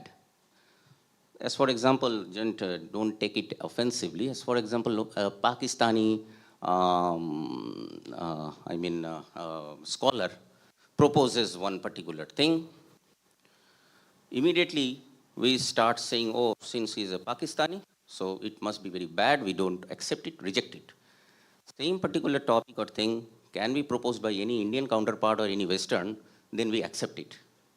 Okay, so that's the hot bias. Cold bias is, oh, his idea is very correct, I accept it, but why he proposed that idea? There must be some behind it, something must be there. So I am cognitively fine-tuning my bias, not instantly expressing my bias like hot bias, but still it is a bias. It's not open-minded approach. So in this way, gradually, violence emerges in any person starting from the primitive area to the current area, and all these structures and networks gradually developed to accommodate in this complex society. Now, whenever these things are wrongly working, then we call it that person is pathological. And they come to us, all the clinical psychologists and psychiatrists. But over and above, even in general population also, these traits of violence is there. So that's the thing, how it emerges. I think I'm... Yeah, Absolutely, sir. Absolutely, sir. You have talked about the biases and defenses that humans usually use and how they use it, and that as a root of violence as such. So I would hand over. Hello? Yeah, I would like to hand over the mic now. Sir, I have a question that I would like to put up. It is that you talked about heuristics, how our brain uses shortcuts to make everyday decisions. And you approached it also from an evolutionary perspective, that our brain is hardwired to make this, and only those humans who were capable of making this kind of decision survived and evolved into a better form of us, which we are now. So is it actually that violence is ingrained into us, and evolution has taught us violence, to be violent, and what we are the product of the most violent human beings that ever existed? So this is my question to you. Violence is there, so far as animal instinct is concerned, it should be there just to protect that organism. But to what extent? Actually, does it there just to protect, or just to manifest some other goals of that particular human being? Right. So for the defensive mechanism, it is there. But for some other goal-directed action, if someone manifests that violence, then that is definitely some problem is there, either at the cognitive level, or at the emotional level, or decision-making level, value judgment level, or at the bias level, whatever. Okay, sir. Thank you so much. Now I would like to request Dr. Ujjani Srimani to share your valuable insights on how the approach of Buddhism into how Buddhists look at ahimsa, and how it is different to what Dr. Tirthankar Das Gupta was saying, how evolution has ingrained violence in us, and how Gautam Buddha finally got liberated from it.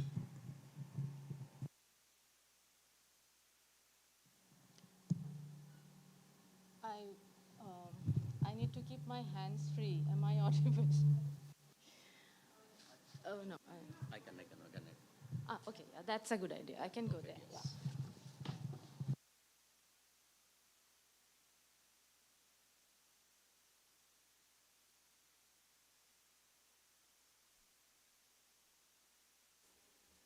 Yeah, hello, yeah, okay.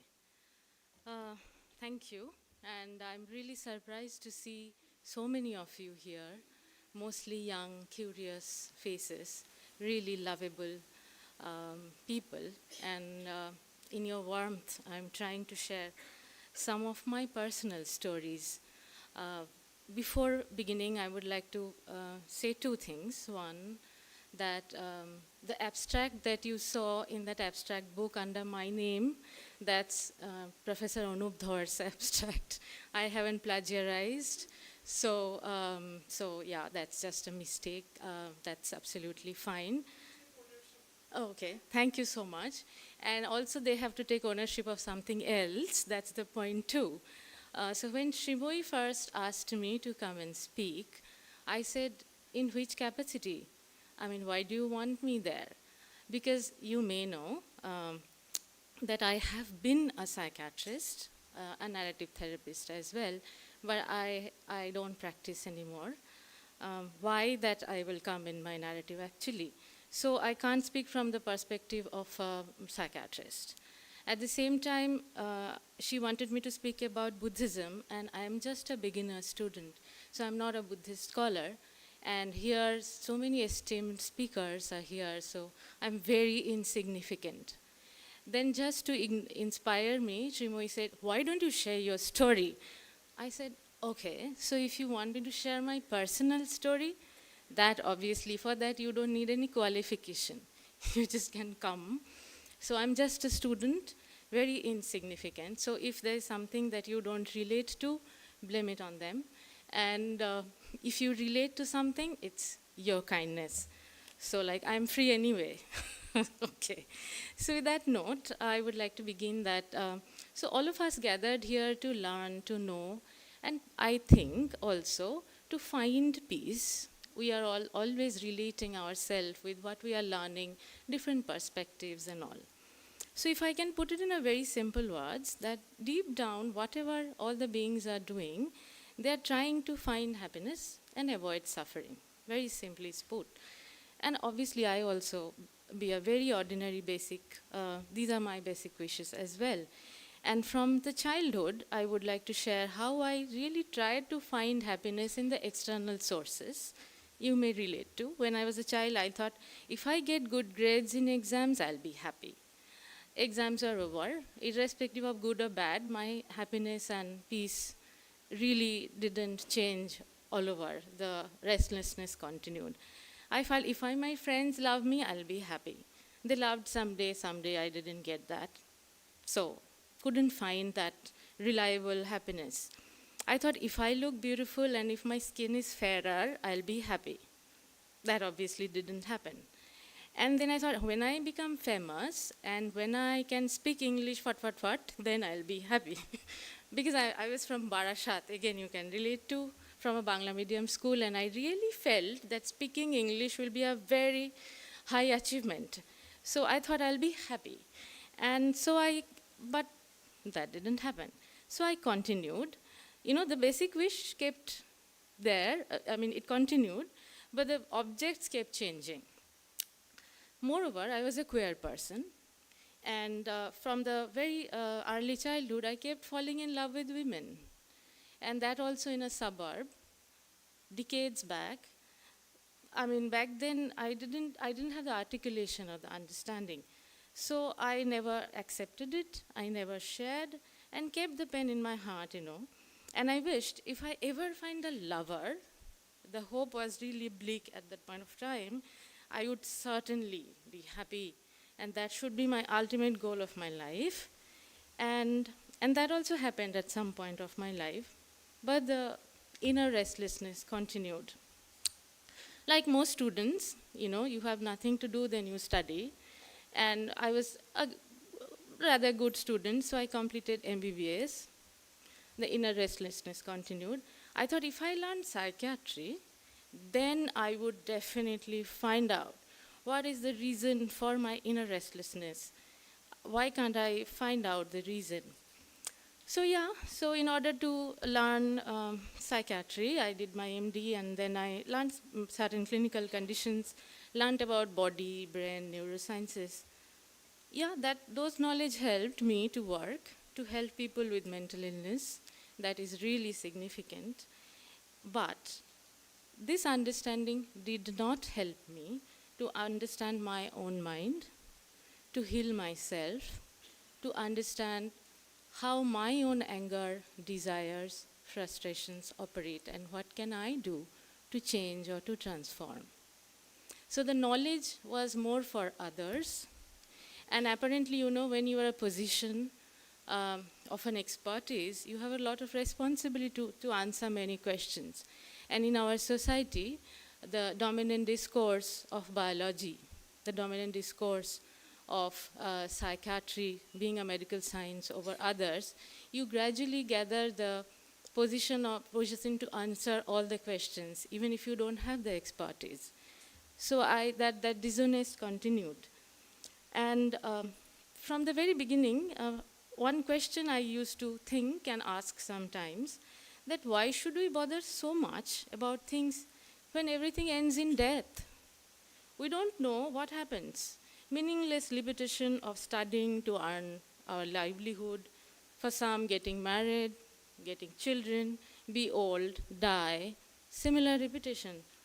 What's the point? You know, nobody took those questions very seriously, and particularly those questions used to pop up much more before the exams. So they thought, oh, she becomes philosophical before the exams. It's a defense. I also thought so. But I somehow continued to function well. We maintained to function in spite of the inner meaninglessness. So I continued without the inner peace. At some point, queer feminism, queer feminist understanding came to my rescue, at least with the aspects of my sexual orientation. And I was relieved from my internalized homophobia that I was denying for a long time. I accepted myself as a queer lesbian woman, finally, and got some relief, of course. I found meaning in my contribution in the queer movement, in my capacity. I was associated with some of the work with Sappho for Equality, so you may know of this organization as well. Meaningful work, and I felt I will now change the society. Society is responsible for all my pain. Now I have figured out my parents are responsible. This society is discriminatory.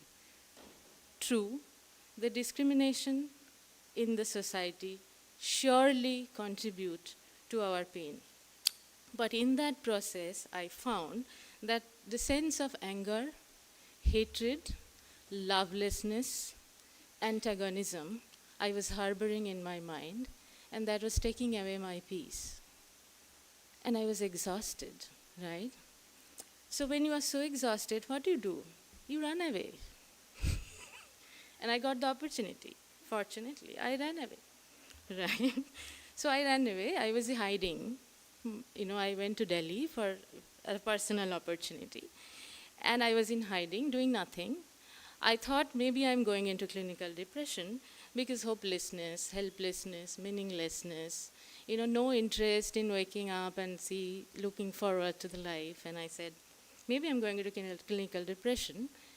Well, and then fortunately I found a therapist, and the work with the therapist really helped. But the inner meaning, you know, why all this? Why am I here? Why are we here? What's the reason? And many questions that have been asked since yesterday, the relationship of consciousness with body, death, living, those questions, although the articulation was not there, continued.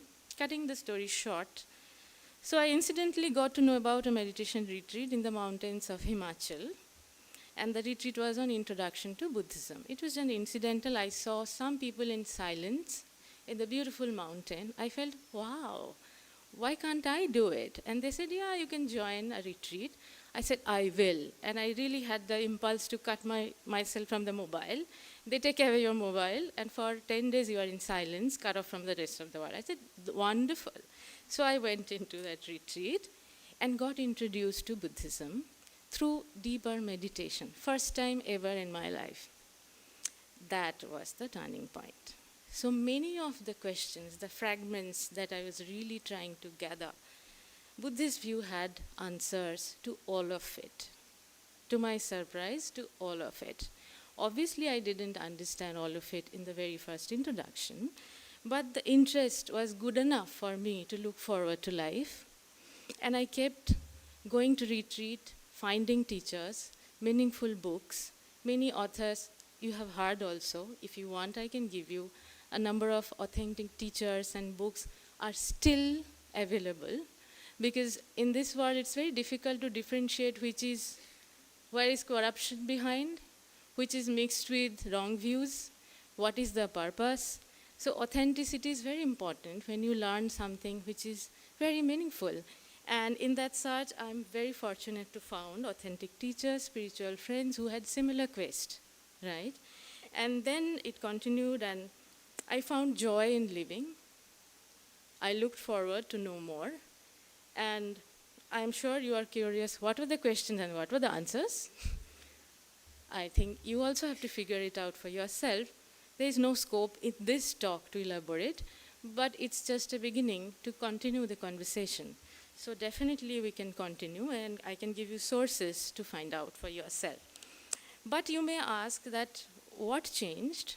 Yeah, maybe some of the things that you feel would be important, and one question that Rupam asked, that what is the relationship? Do you think that we are actually ingrained, violent, aggressive beings? Buddha's answer is no. What Buddha proposing, because again we have to take that Buddha has enlightened, and if you really know about the qualities of enlightened mind, it doesn't have the obstruction that we all have. You know, if I would get the opportunity, I would explain why.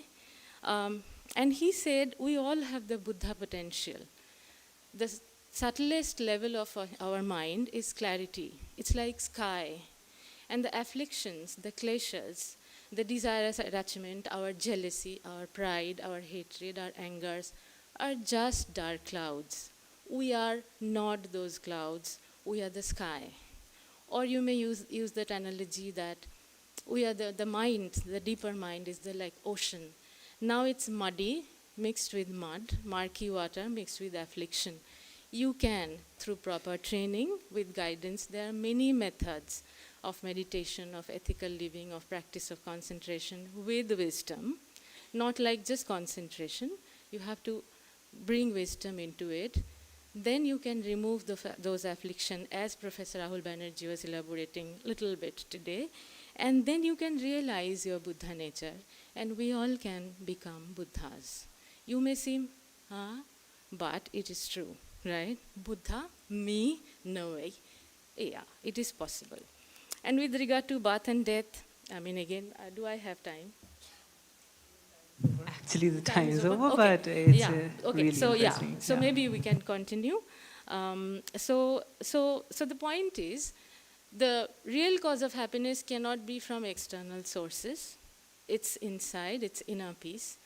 You can realize it when through these techniques, you can overcome your self-cherishing mind, your belief that you exist, the self and others exist, which we don't.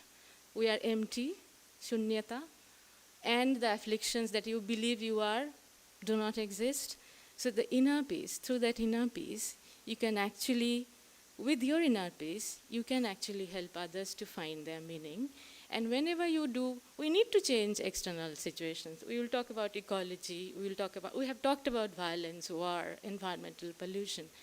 But to bring change, you cannot change yourself and others with hatred. You have to have love. You have to be kind to yourself. You have to love the person you really want to change, right? So love and compassion is a very ingrained part of this practice. So, you know, inner peace, love, kindness, and patience, acceptance without judgment of everyone.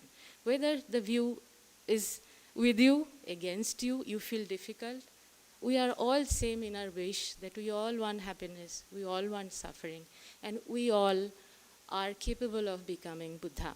So that makes us equal on all platforms. So with that note, and for your kind consideration for giving me maybe 1 or 2 extra minutes, thank you so very much. Thanks a lot, Dr. Shrimani. That was wonderful hearing from you. So, yes. Moving on to the next part. Over to Dr. Amitavo Sengupta, guest faculty WBSU. He will be speaking on peace, ecology, and emerging paradigm. আচ্ছা আমি কি সামনে যাব ওখানে যাব yeah thank you Yes, sure.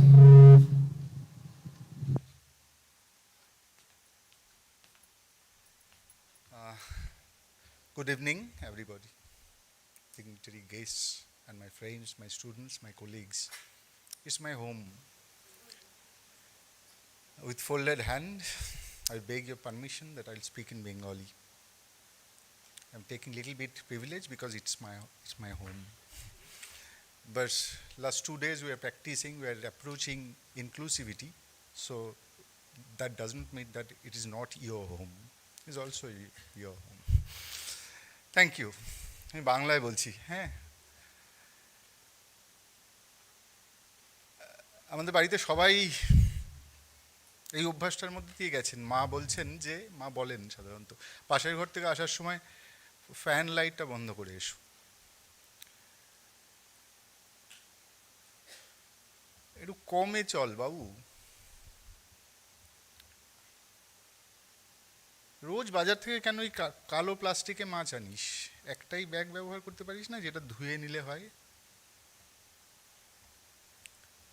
চ্যাটবটকে জিজ্ঞাসা করলাম সেদিন, মা এই কথাগুলো বলেন কেন? কদিন আগে চ্যাটবটকে আমি জিজ্ঞাসা করছিলাম যে ওই সত্যজিৎ রায়ের পটলবাবু ফিল্ম স্টারে 16 বার আহ বলেছেন প্রোটাগনিস্ট। চ্যাটবটকে জিজ্ঞাসা করছিলাম যে এই 16 বার কেন বলেছেন, কিভাবে বলেছেন? এখনও উত্তর দিতে পারেনি চ্যাটবট। জিজ্ঞাসা করছিলাম মা এই প্রশ্নগুলো কেন করেন? চ্যাটবট সময় নিয়েছেন, একটু সময় বেশি নিচ্ছে টাইপ করতে।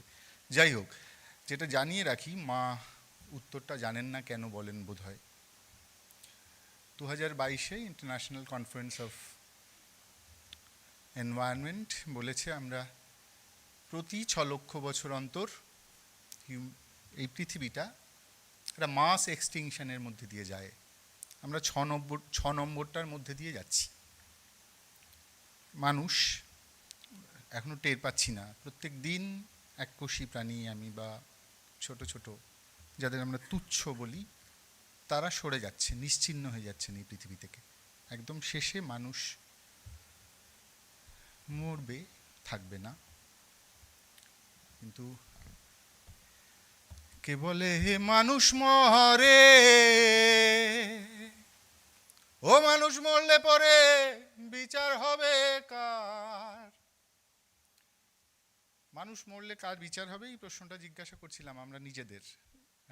Ujjayini, she is long friend, মানে অনেক পুরনো বন্ধু আমার। She paved way for me. Let us be self reflexive, let us be self critical. এই প্রশ্নটা জিজ্ঞাসা করছিলাম আমি 1.5 মাস আগে যোশীমঠে, উত্তরাখণ্ডের চামোলি জেলার যোশীমঠ। সেখানে আপনারা জানেন, সবাই মিডিয়ায় দেখেছেন, দেয়ালে বড় বড় ফাটল এসেছে। আমরা গিয়ে জিজ্ঞাসা করলাম এরকম কেন হলো? যোশীমঠ 2500 বছরের ভারতবর্ষের আস্থার জায়গা। নরসিংজি, তাকে প্রণাম করে মানুষ হেমকুণ্ড সাহেবের দিকে যায়, তারপর বদ্রীনারায়ণের কাছে গিয়ে পৌঁছয়। এনটিপিসি ডেভেলপমেন্টের নামে যোশীমঠের তলায় পিপলকোটি ঋষিগঙ্গার প্রজেক্ট করছে, থার্মাল পাওয়ার প্রজেক্ট। যোশীমঠের তলায় tunnel boring machine ঢুকিয়েছে crore crore টাকা দামের।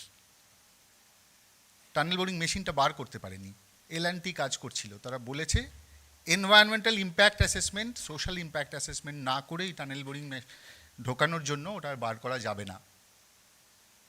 তারা সুপ্রিম কোর্টের অর্ডার ভায়োলেট করে বেআইনিভাবে ডিনামাইট ব্লাস্ট করাচ্ছে, আর সেজন্য যোশীমঠ কাঁপছে। যোশীমঠ ভারতবর্ষের আস্থার জায়গা, ছোট্ট চামোলি জেলার একটা শহর। সেখানকার মানুষ জিজ্ঞেস করছেন আমাদেরকে, আমরা যখন গিয়ে পৌঁছলাম, আমরা এতদিন ভাবতাম সব বিপদে নার্সিং আমাদের রক্ষা করবেন, আমরা ডেভেলপমেন্টের কাছে হেরে গেলাম। ডেভেলপমেন্টের এই প্যারাডাইমটাকে তারা প্রশ্ন করছেন। কে বলে মানুষ মরে? মানুষ মরলে বিচার হবে কার? মানুষ, আমরা এমন একটা পিরামিড বানিয়েছি যার মাথায় আমরা আমাদের নিজেদের বসিয়েছি, যা অ্যানথ্রোপোসেন্ট্রিজম, নৃকেন্দ্রিকতা। আমরা সবচেয়ে শ্রেষ্ঠ। 6th গ্রেট এক্সটিংশন চলছে। অনেক লম্বা করব না, আজকে আমি ভেবেছিলাম নদীর কথা বলবো, সময়টা খুব কম। আমি একজন রিভার অ্যাক্টিভিস্ট। রিভার অ্যাক্টিভিস্ট মানে আমরা বড় শান্তির কথা, বড় পৃথিবীর দুর্ঘটনার কথা বলছি, আমরা গাজা স্ট্রিপের কথা বলছি, আমরা রোহিঙ্গাদের কথা বলছি। এই 2 দিন ধরে আমরা বলেছি এরকম কথা। এই কথাগুলো আমরা খুব সিরিয়াসলি অ্যাটেম্প করেছি, তাদের কথা ভাবার কথা, এই সমস্যাগুলোকে অ্যাড্রেস করার। We are getting global, hence we are getting local. Let us be local. আমার বাড়ির পাশে একটা ছোট্ট নদী আছে, সেটা নদিয়া আর মুর্শিদাবাদ দুটো ডিস্ট্রিক্ট পশ্চিমবঙ্গের, তার লাইফ লাইন। 224 কিলোমিটারের মধ্যে নদীটা 26 কিলোমিটার আর নেই, পাকা সড়ক হয়ে গেছে, বাস চলে সেখান দিয়ে। কেউ জানে না, কোনো সরকারি নথিতে নদীটা কেন পাকা রাস্তা হয়ে গেল কেউ জানে না। বাকি যেটুকু বেঁচে আছে সেই নদীটাও আমরা প্রত্যেক দিন মরতে দেখছি। নদী মরে গেলে কি হয়? তিতাস একটি নদীর নাম, আপনারা জানেন, অদ্বৈত মল্লবর্মণের উপন্যাস। তিতাস শুকিয়ে গেল, আর মালোপাড়া, মল্লবর্মণ পাড়া কোথায় চলে গেল কেউ জানে না। আমার শহর কৃষ্ণনগরে একটা হালদার পাড়া আছে। হালদার মানে হলধর, যারা হাল ধরেন। ওই হালদার পাড়ায় একজনও আর কেউ হাল ধরেন না, সরকারি চাকরি করেন, স্কুল মাস্টারি করেন, কিন্তু কেউ হাল ধরেন না, কারণ নদীটায় হাল ধরা যায় না। আমার নদীটা প্রত্যেক দিন মরছে।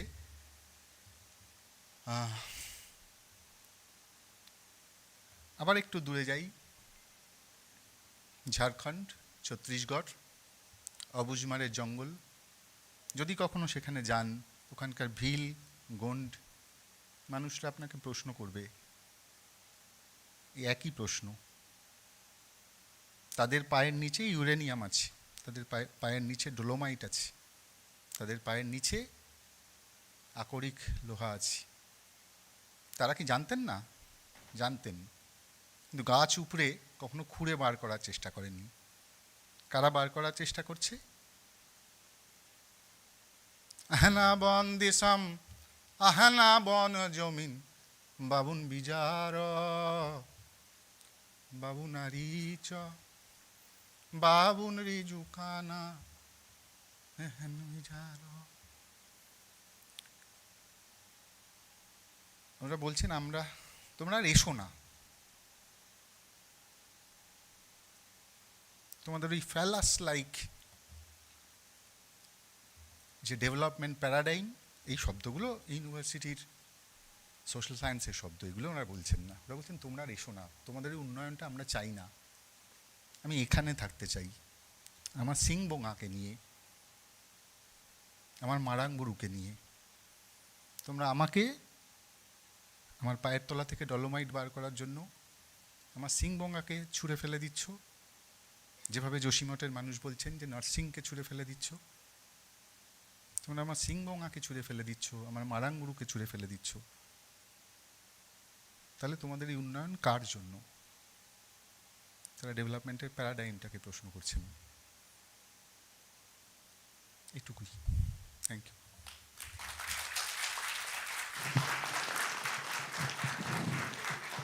Mesmerizing would be a word much less than what it means.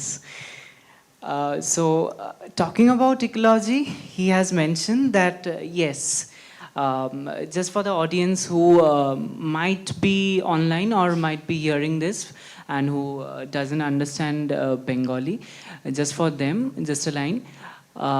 He was talking about peace ecology from a very, very local perspective, not from a world perspective, although it happens to be a part of the world perspective itself. So, over to Mr. Sumit Datta. Sir is from International Institute of Peace and Development Studies, Bangkok, Thailand. He would be talking on peace building. Sir, if you can illuminate us on this topic now. Yes, sir. Am I audible at the back? Clear? Right? Because I am not an academic speaker. The online speaker, sir. So then is it okay now? Will that be okay? Fine. So because I am primarily a mental health trainer and academics is not my domain, so I try to engage the audience. Because first of all, it's very difficult to give a presentation after such wonderful, mesmerizing presentations. So I would like to engage the audience in the sense that when you're talking about peace building, right? What is your idea of peace? Can anyone tell me? I mean, have we found any operational definition of peace? Anyone? I would like to, if we are having a panel discussion, we would like to arrive at a different, because one of the presentations, there was this need for what do we mean by peace? Yes. Okay, let's give your definition, because we can generate new domain knowledge on this.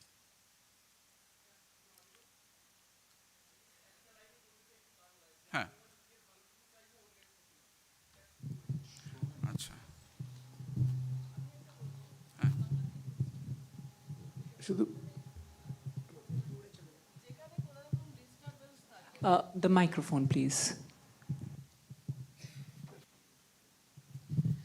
যেখানে আমার কাছে কোনো রকম disturbance থাকবে না, সেটাই আমার কাছে পিস।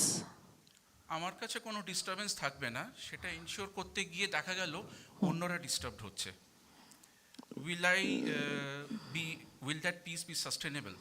See, আমি কাউকে ইয়ে করছি না, but let's think, is it possible? আপনি যেটা বললেন যে আমার ভালো যেটাই হবে, অন্যকে ক্ষতি না করে, এবার এই অন্যের ক্ষতির ডেফিনিশনটা কে ডিসাইড করছে? আমি ডিসাইড করছি, তাই তো?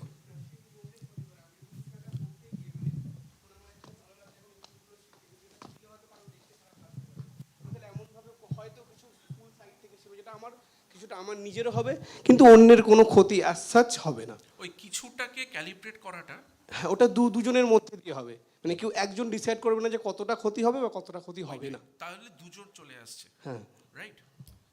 Sorry, do you think killing is a bad thing, killing a person?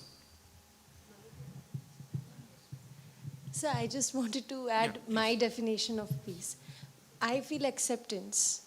Acceptance by? Acceptance of everything. Of everything. I mean, you want to be accepted by others, or you accept others? No, me. I mean, if I'm able to accept as it is, world as it is, people as it is, life as it is, for me, I think that is peace, attaining peace. So it is for you, right? Can it be generalized? Do you think is it possible to generalize that definition? Because ultimately our aim is to go to an operational definition. Because for you it may be that, yes, I have to accept, right? To what extent? Sir, what we have come to a conclusion from this 2 days conference, and if I can just in a one line explain what peace is, it is not just absence of war, but it also being in harmony with one's own self. Now, this concept of self can be defined in many perspectives, but mostly we talked about the perspective of Buddhism, what Gautam Buddha meant by self. Harmony with my own self. If that harmony with my own self comes at the cost of others, will that be sustainable peace? Like, as I was asking this question, do you think killing a person is a good thing or a bad thing? Bad thing, right? Generally speaking, if I say at this moment, you, whoever is earning money, and whoever is not, your a lot of students, your parents, are actively supporting killing, can you deny?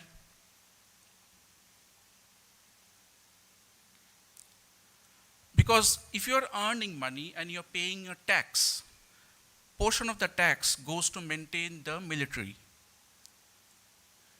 What is their job?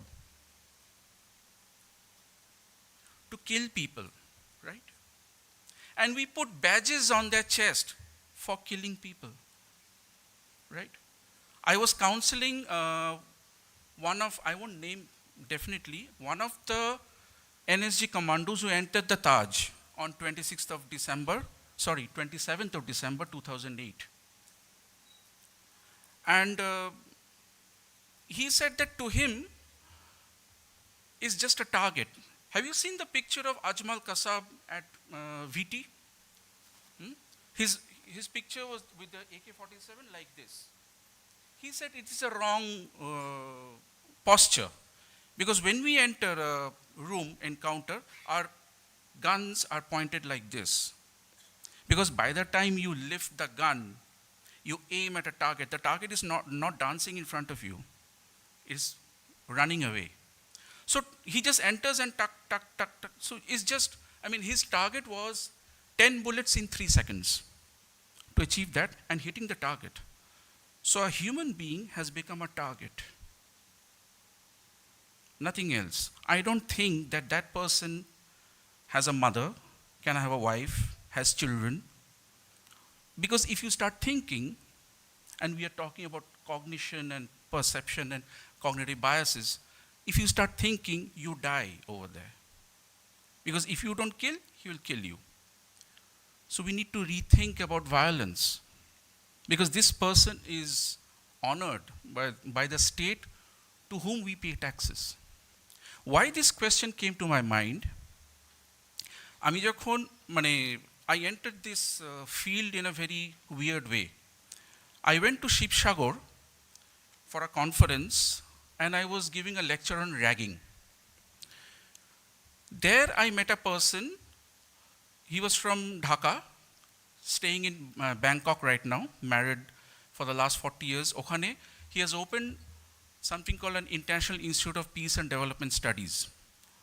উনি আমার লেকচারটা শুনে বললেন, দাদা আপনি আমার সেন্টারে আসেন এবং যেহেতু আপনি, and I was trying to bring out the individual aspect in ragging, the psychological aspects.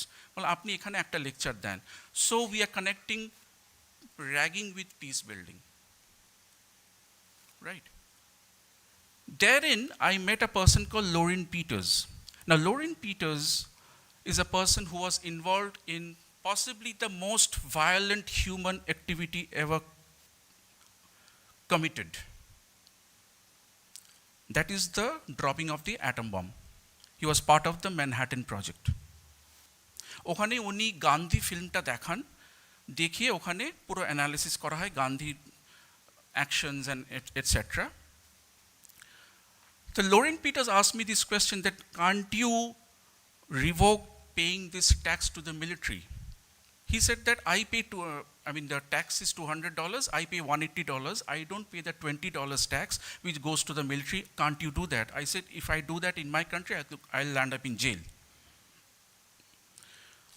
তা এই যেখানে পিস বিল্ডিং এর আমাদের কনসেপ্টস, এবারে আমি সেখানে বলতে গিয়েছিলাম on the role of mental health in peace building.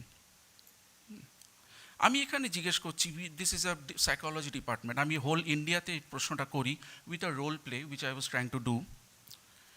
আমরা শরীর খারাপ হলে ডাক্তারের কাছে যাই তো? মন খারাপ হলে কার কাছে যাই? কার কাছে যাই? কাউন্সিলর, সাইকোথেরাপিস্ট, এই নামগুলো তো শুনেছি। কজন গেছো কাউন্সিলরের কাছে? 1 2 3 4 5, এখানে মোরলেস 50 জন আছি। আপনাদের ছেড়ে দিচ্ছি, নাম্বার বাড়ালাম স্ট্যাটিস্টিক্সের প্রবলেম হবে। 5 out of 50 in a psychology department, you understand the level of lack of awareness regarding mental health. What are we even talking about at the end of the day, at the end of 2 days of peace building? যেখানে আমি নিজের সম্পর্কে অ্যাওয়ারই নই। You understand the difficulty, you understand the problems in starting this journey of peace building. There was this term called playground. আমাকে বলবে time, হ্যাঁ? If the time is up, 2 minutes. There was the term called playground. These famous people made their lives their playground. Mahatma Gandhi, Nelson Mandela, and I'm choosing with all the sampling biases. Mahatma Gandhi, Nelson Mandela, if I may choose Abraham Lincoln, right? All doyens of peace building. What fate did they meet? Do we follow their lives? Are you ready to follow their lives? There are ideals, right? There are idols. We follow their ideologies. Can we follow it? Do you want to follow it? কারণ আমরা তো peace building এ conference বলছি, we are talking about Gandhi, we are talking about Chaitanya, অনুপদা বলেছেন Chaitanya. Because if we follow Gandhi, I need to be shot 3 times. What happened to Martin Luther King? Shot dead. What happened to Nelson Mandela? Spent 27 years in a prison in Reuben Island. What happened to Chaitanya? Murdered. সমুদ্রে বিলীন হয়ে যাওয়া, ওগুলো সব ঢপের চপের গল্প।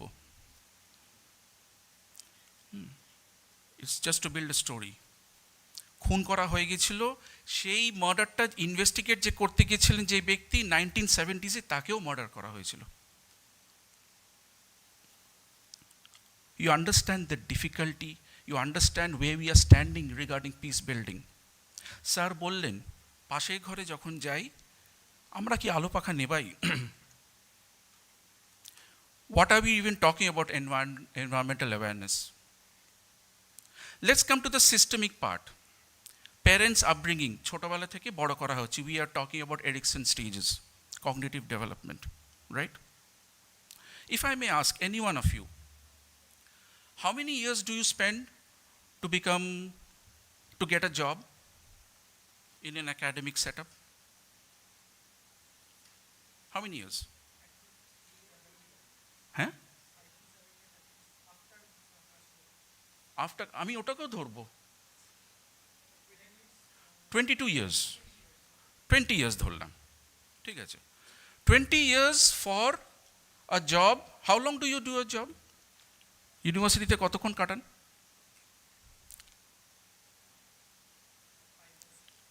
6 hours. আচ্ছা ঠিক আছে, আমি 8 hours ধরে নিচ্ছি। 6 hours per day, 8 hours. Okay, 8 hours standard, right? 8 hours. So for a 8-hour job, you have spent 20 years, right? Take parenting. Do you think it's a job? How long per day? Any qualification you have? Forget 20 years. 20 months course, কেউ করেছে better parenting? 20 weeks course, 4.5 months, 5 months? Any standardized? The mic must be provided, please. So, I just wanted to put a comment. It's a lifelong course. It's a lifelong to course. To become a good, quote unquote, good parent, it's a lifelong course. Like, the parents learn every day from their children. So it's a lifelong course. Is there any standardization? No, I don't আমার think মেয়ে so. 80% পেয়েছে, সঞ্চিতাদির মেয়েও 80% পেয়েছে। সঞ্চিতাদি তার মেয়েকে congratulate করলেন, আমি বাড়ি ফিরে এসে মেয়েকে ধরাধর পেটালাম, why didn't you get 90%? Do you expect peace to prevail in this society? Is there any kind of, and this I am taking the liberty because it's a psychology department, can we think of these things? My topic was on peace building, the practical part. We are talking about theory, definitely, because I have devised 3 A's. We need academics, that is this platform, but we need activism also. And then we can go towards advocacy, which we are far away. Because what we propagate, মানে ওই ব্যাংককে যে ইনস্টিটিউটে আমি পড়াই piece building, যেখানে they primarily work on human rights. So there is a lot of advocacy happening on that front. And I felt it, because unless, like Ujjoyniti bolchilen, you feel it from within.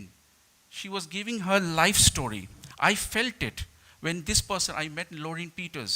When I met Mr. Sabur, who is in charge of the Bangkok Institute, ওখানে একটা সাপ যাচ্ছিল, আমি বললাম দাদা সাপ এসছে, মানে the instinctive reaction is to get a stick. Owner version হলো দাদা সাপ সাপের মতো যাক, আপনি আপনার মতো যান, সাপ আপনাকে কামড়াবে না। Can we think? Can we think in those lines? কারণ যতক্ষণ না এই পারসেপচুয়াল চেঞ্জেস কগনিটিভ চেঞ্জেস নিজের মধ্যে আনতে পারছি ততক্ষণ কিন্তু peace building is not possible my time is over right thank you so much Thank you, sir. I think there's a question. Yeah.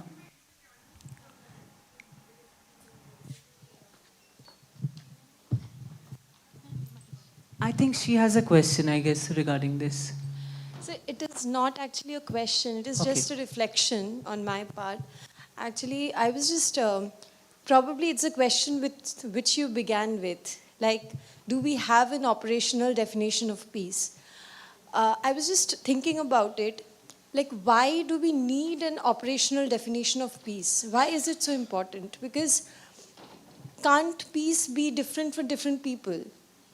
Isn't it? Like, as I said, as you also said that, Shuman said his definition of peace.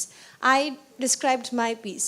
I mean, we can find peace in different ways. Some in meditation, some maybe while dancing, some maybe while singing. You reach to a stage where you feel connected to something very strong inside. Even that is peace, even if it's for a moment. So I think, why can't we explore peace? Like, why do we need to have a definition of, an operational definition of peace? It is just a reflection, not exactly a question. Sir must be saying something. The microphone, please. Holokananda.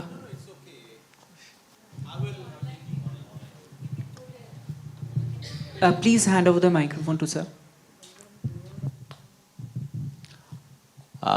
I will play the devil's advocate. What you have said, you gave all positive examples. If I find peace not by dancing but by kicking others, if I find peace not by meditation but by blaring my boombox while with some DJs. So therein lies this, how we can, as an I and in the society, for example, I will give this Stuart Mill thing on liberty, that we can be free, or this, what is liberty? That it should not impinge on others' liberty. And this is exceedingly difficult to formulate and come to some sort of a working. And the problem is, as sir was indicating to some extent, is rooted in globalization, becoming large. If there are small groups, you can come to terms, okay, this is the compromise. Once it becomes large, then there is exceedingly, it is very demanding, and there is hardly any operational model available. Absolutely. So everyone was more or less talking about the intra-group or inter-group concepts, and the larger group and the smaller group, the evolutionary model where there were previous groups and the future groups which are going to come, which is a part of peace ecology even. So just to wrap up, I'm just handing over the microphone. I would like to end with just a simple observation, which looks very funny to me, which I had observed from articles written about Oppenheimer after he had discovered the atom bomb, and then now Geoffrey Hinton when he quit making the AI. It's like people like this sit on the branch, they cut the same branch, and when they fall down, they are like, I quit the job. So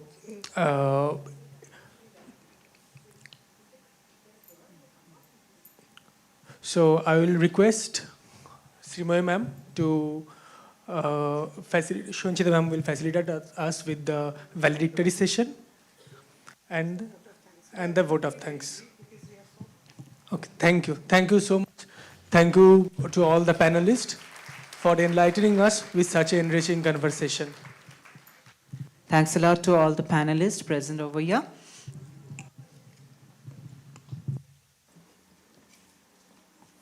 light এখানে দেবেন। Esteemed guests, the technicians are requested to, yeah. Please remain seated. Continue. Esteemed guests, my colleagues in WBSU, dear students, and all the participants, finally the time has come to say goodbye. The second International Conference on Peace Psychology, The Journey to Peace Within Self and Beyond, organized by the Department of Psychology, West Bengal State University, has come to its end. At this moment, it is my absolute pleasure to extend a heartfelt thank you all on behalf of the organizing committee and the entire team that made this conference such a huge success.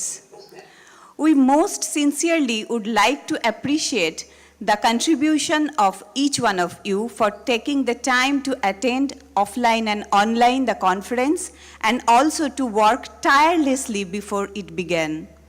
First of all, our deepest gratitude to Sri Bratto Bosu, HMIC, Department of School Education and Higher Education, for wishing us success.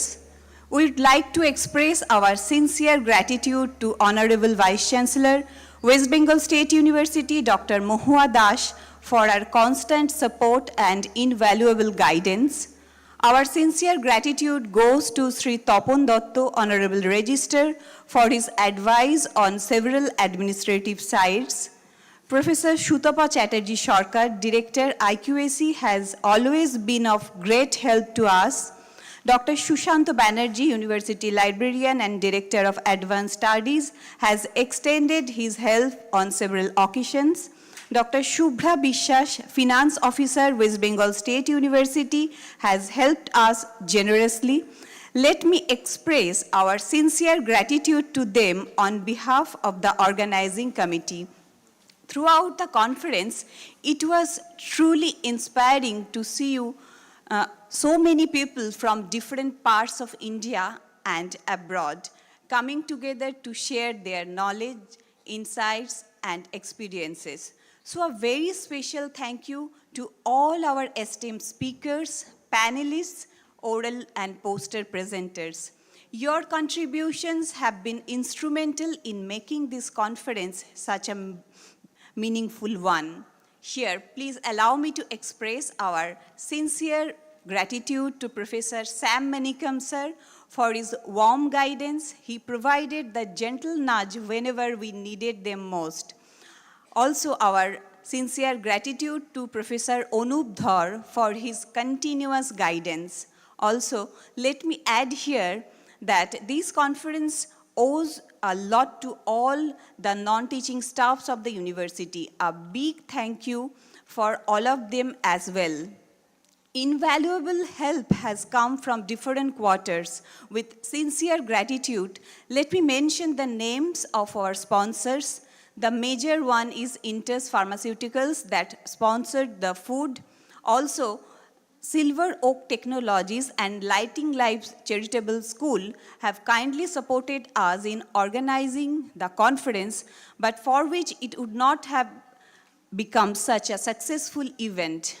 We would like to thank Digicom Visual Technology Private Limited for the technical support, Pulok Caterer and our beloved Ronjuda for different types of refreshment, Shades Publication for printing books and certificates within a difficult deadline, Dr. Shobhan Tarobdar for designing all the communication materials and abstract books. Now the focus is shifted to our beloved Department of Psychology, WBSU. A special thanks is reserved for our scientific team headed by Dr. Srimoy Tarofdar for the support and active participation. The cultural team has added the much needed color to the program. Thank you, Priyanka Roy, Nilangshuk Dotto, Rupam Banerjee, Shoumen Ghosh, Shrobana Panda. Last but not the least, I would like to thank our team of volunteers who worked tirelessly, especially since the last few weeks. The team, please come up on stage. The team comprises the present students, our alumni, the teaching assistants, and the guest faculties of the department.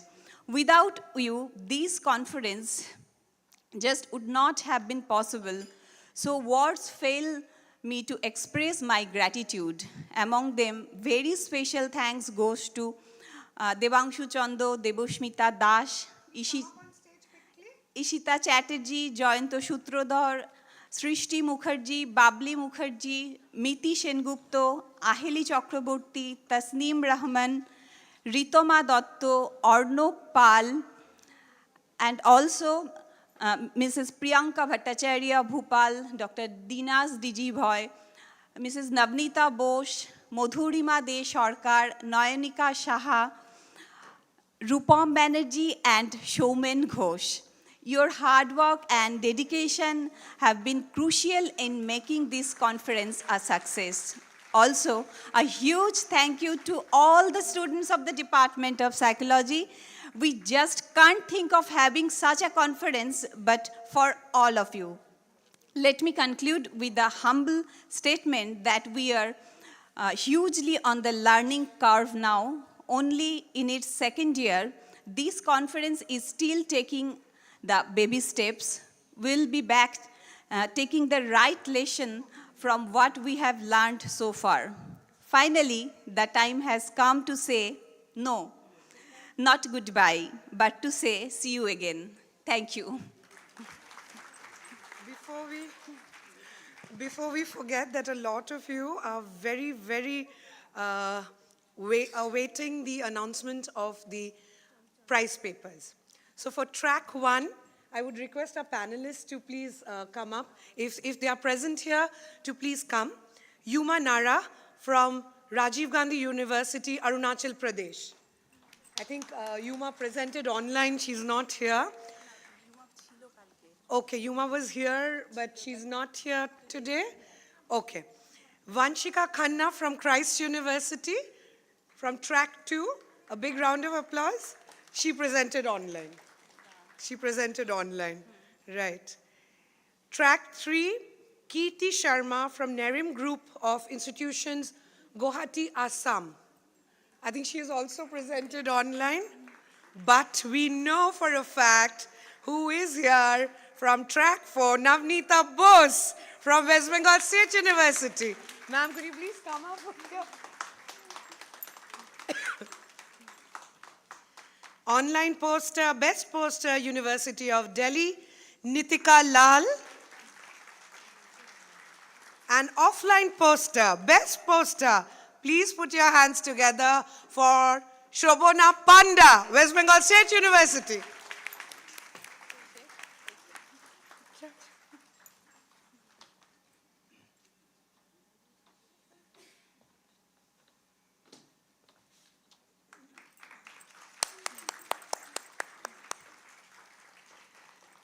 And like I said, that the Ramayana cannot be complete without mentioning the hero Ram. And we have Dr. Shonchita Ghosh, who has held the story together beautifully for us, and it is a culmination of all her sincere thoughts, concepts, and effort.